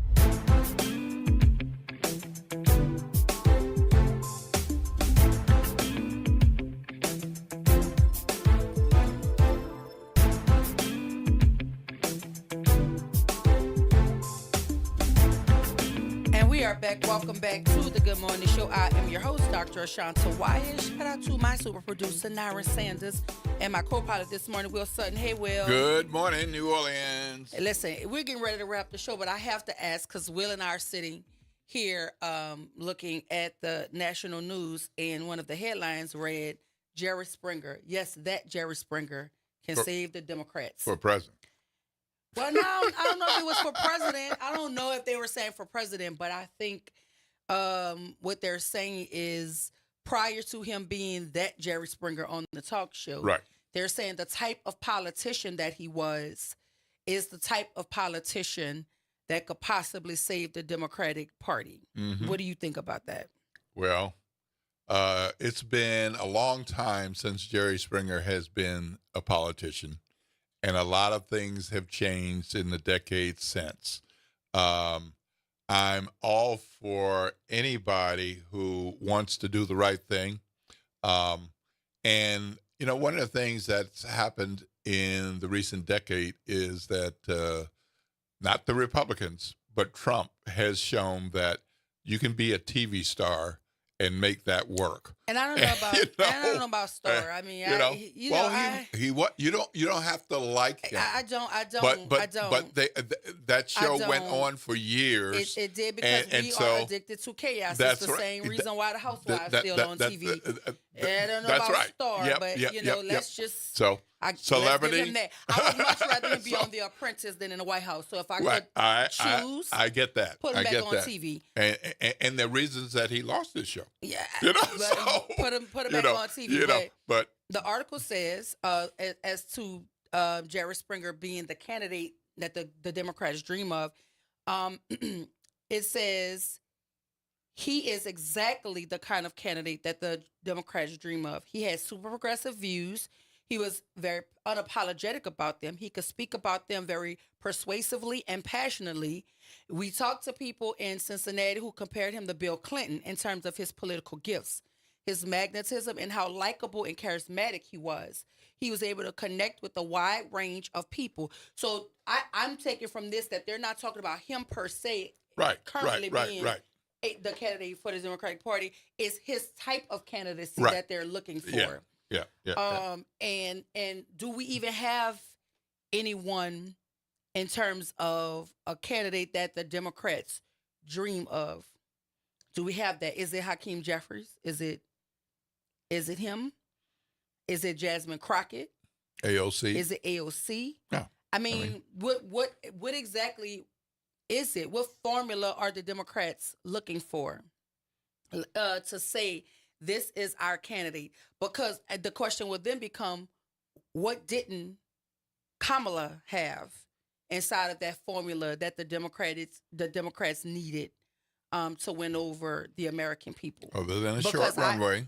Or other than the fact that she just happens to be a woman and a black woman. Mm-hmm. At that, was that the hill that they were going to die on? They just didn't want a woman, let alone a black woman. Because I want to know, what is the formula for the Democratic Party to create a path forward so we can get back to some real resemblance of being able to square up with the Republican Party? Because right now, we don't have a footing. We don't have our bearings right now.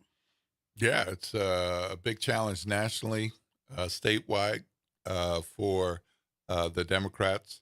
And, I mean, there's got to be some serious conversation and debate about which direction and directions are going to make a difference. So before the presidential election, looking toward the midterm, I think we'll see some of this play out as Democrats take different types of positions as they run for Congress and other offices. And we'll see who wins. Yeah, we'll see. John, what you say? Good morning. Welcome to the Good Morning Show. Hey, good morning. I'm glad a few times able to catch you guys nowadays. Yes. I think what's going to happen after the Orange Man is the country's going to swing back toward the center. Because the Democrats, you had this extreme loony left stuff going on.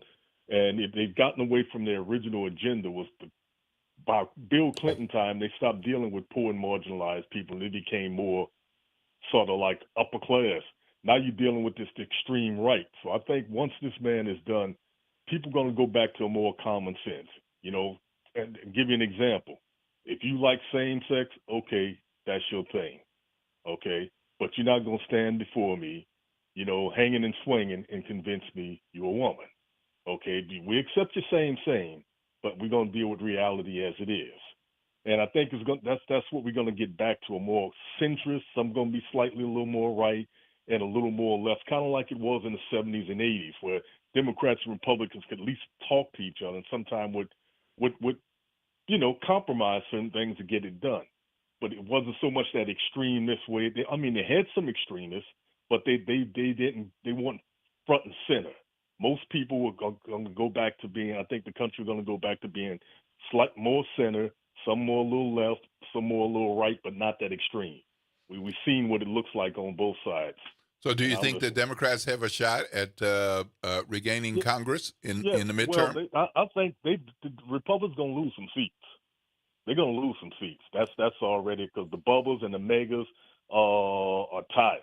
Okay, they're seeing this done backfired in their face, but they're going to have to go back as more of centrist left, not extreme left. So you're saying no Jerry Springer. Let me say this. This is what gave the orange man his shot, because some of that stuff was just too far the other way, just like what he's doing is too far the opposite way.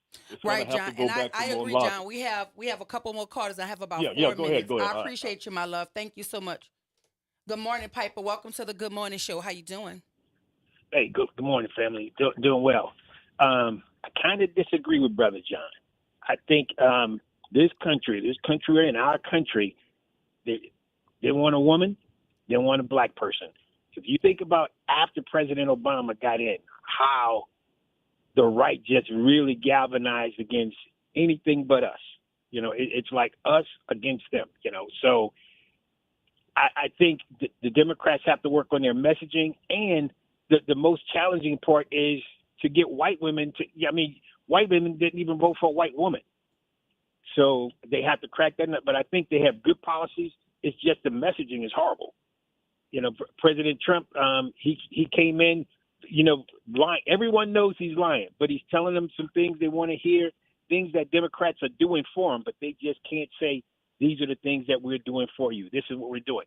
Because they were working on, anytime you're working on broadband for rural areas, improving Medicare to keep rural hospitals open.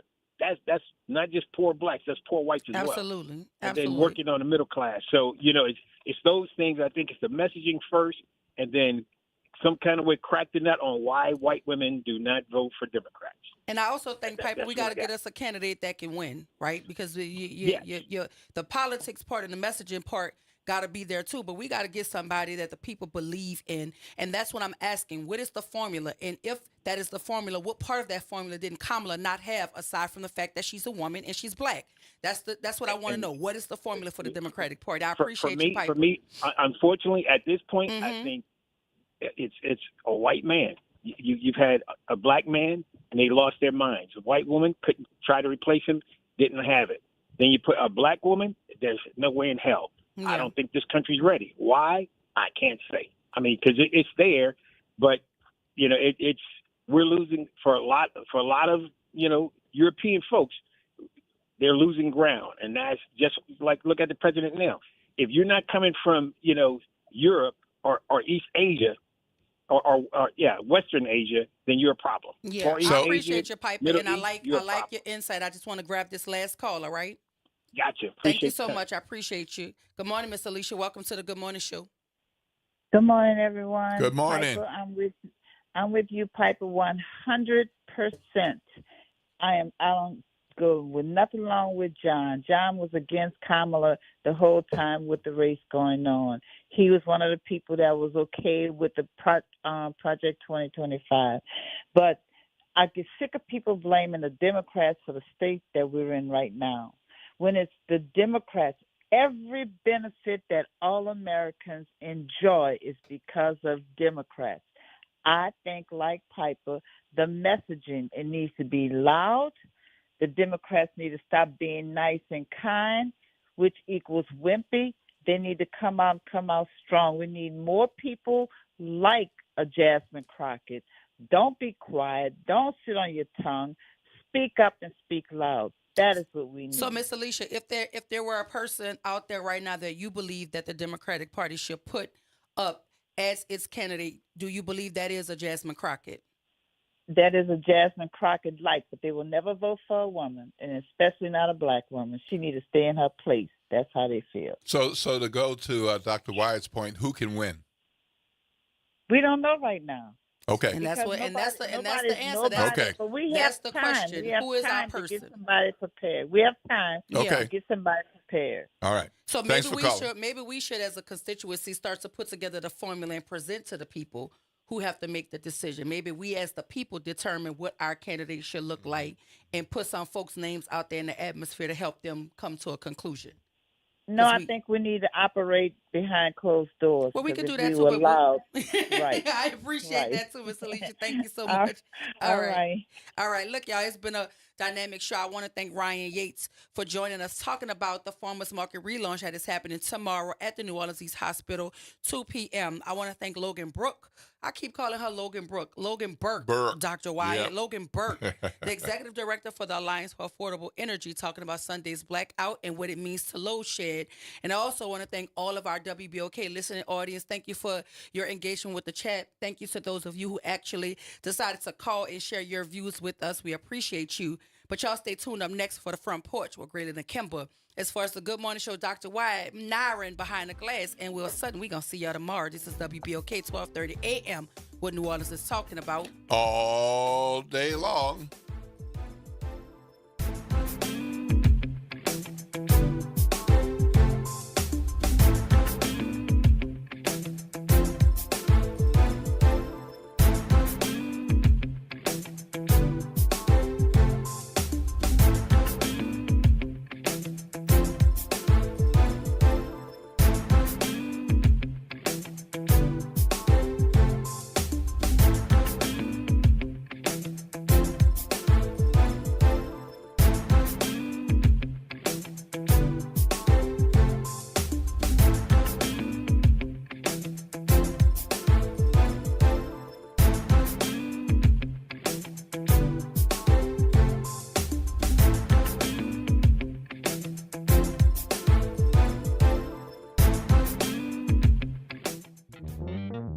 Have you heard the secret of what New Orleans is talking about? I promise everything will be okay if you're listening here on the airwaves. It's that WBOK 1230 a.m. From the campus of Xavier University, WBOK Go and Equity Media Station. This news report is brought to you by New Schools for New Orleans. New Schools for New Orleans is committed to celebrating the hardworking teachers of New Orleans. Thank you to all the educators who came out to the 4th annual NOLA Teacher Fest at Champion Square. We had over 2,000 attendees. Special thank you to our sponsors, Allstate Sugar Bowl, Entergy New Orleans, Raising Cane's, Align Ed New Orleans, Agenda for Children, and Oshner Children's for their commitment and support. Teachers and school leaders, enjoy the summer break. I'm Alexandria Ikamoni with BIN News Now. A mass shooting in Philadelphia's Fairmount Park left 2 dead and at least 9 others wounded on Monday night. At least 3 of the victims were minors. All of the wounded have been reported to be in stable condition. No, we have no one stopped at this time. The homicide is on location. We'll start going through the process. We expect that we'll start to pick up a lot of information tomorrow as the day unfolds. Today, because we're already in Tuesday, as the day unfolds, we'll start to see things unfold. Sean Diddy Combs' sex crimes trial is entering its 3rd week. Witnesses the prosecution is expected to call to the stand is a former employee of Diddy and witnesses from the Los Angeles Police and Fire Departments. This week is the Scripps National Spelling Bee. However, in the history of the Scripps National Spelling Bee, only 2 black children have won the competition. Get BIN News Now on demand 24/7 on the iHeartRadio app. You're on the Front Porch with WBOK 1230 a.m.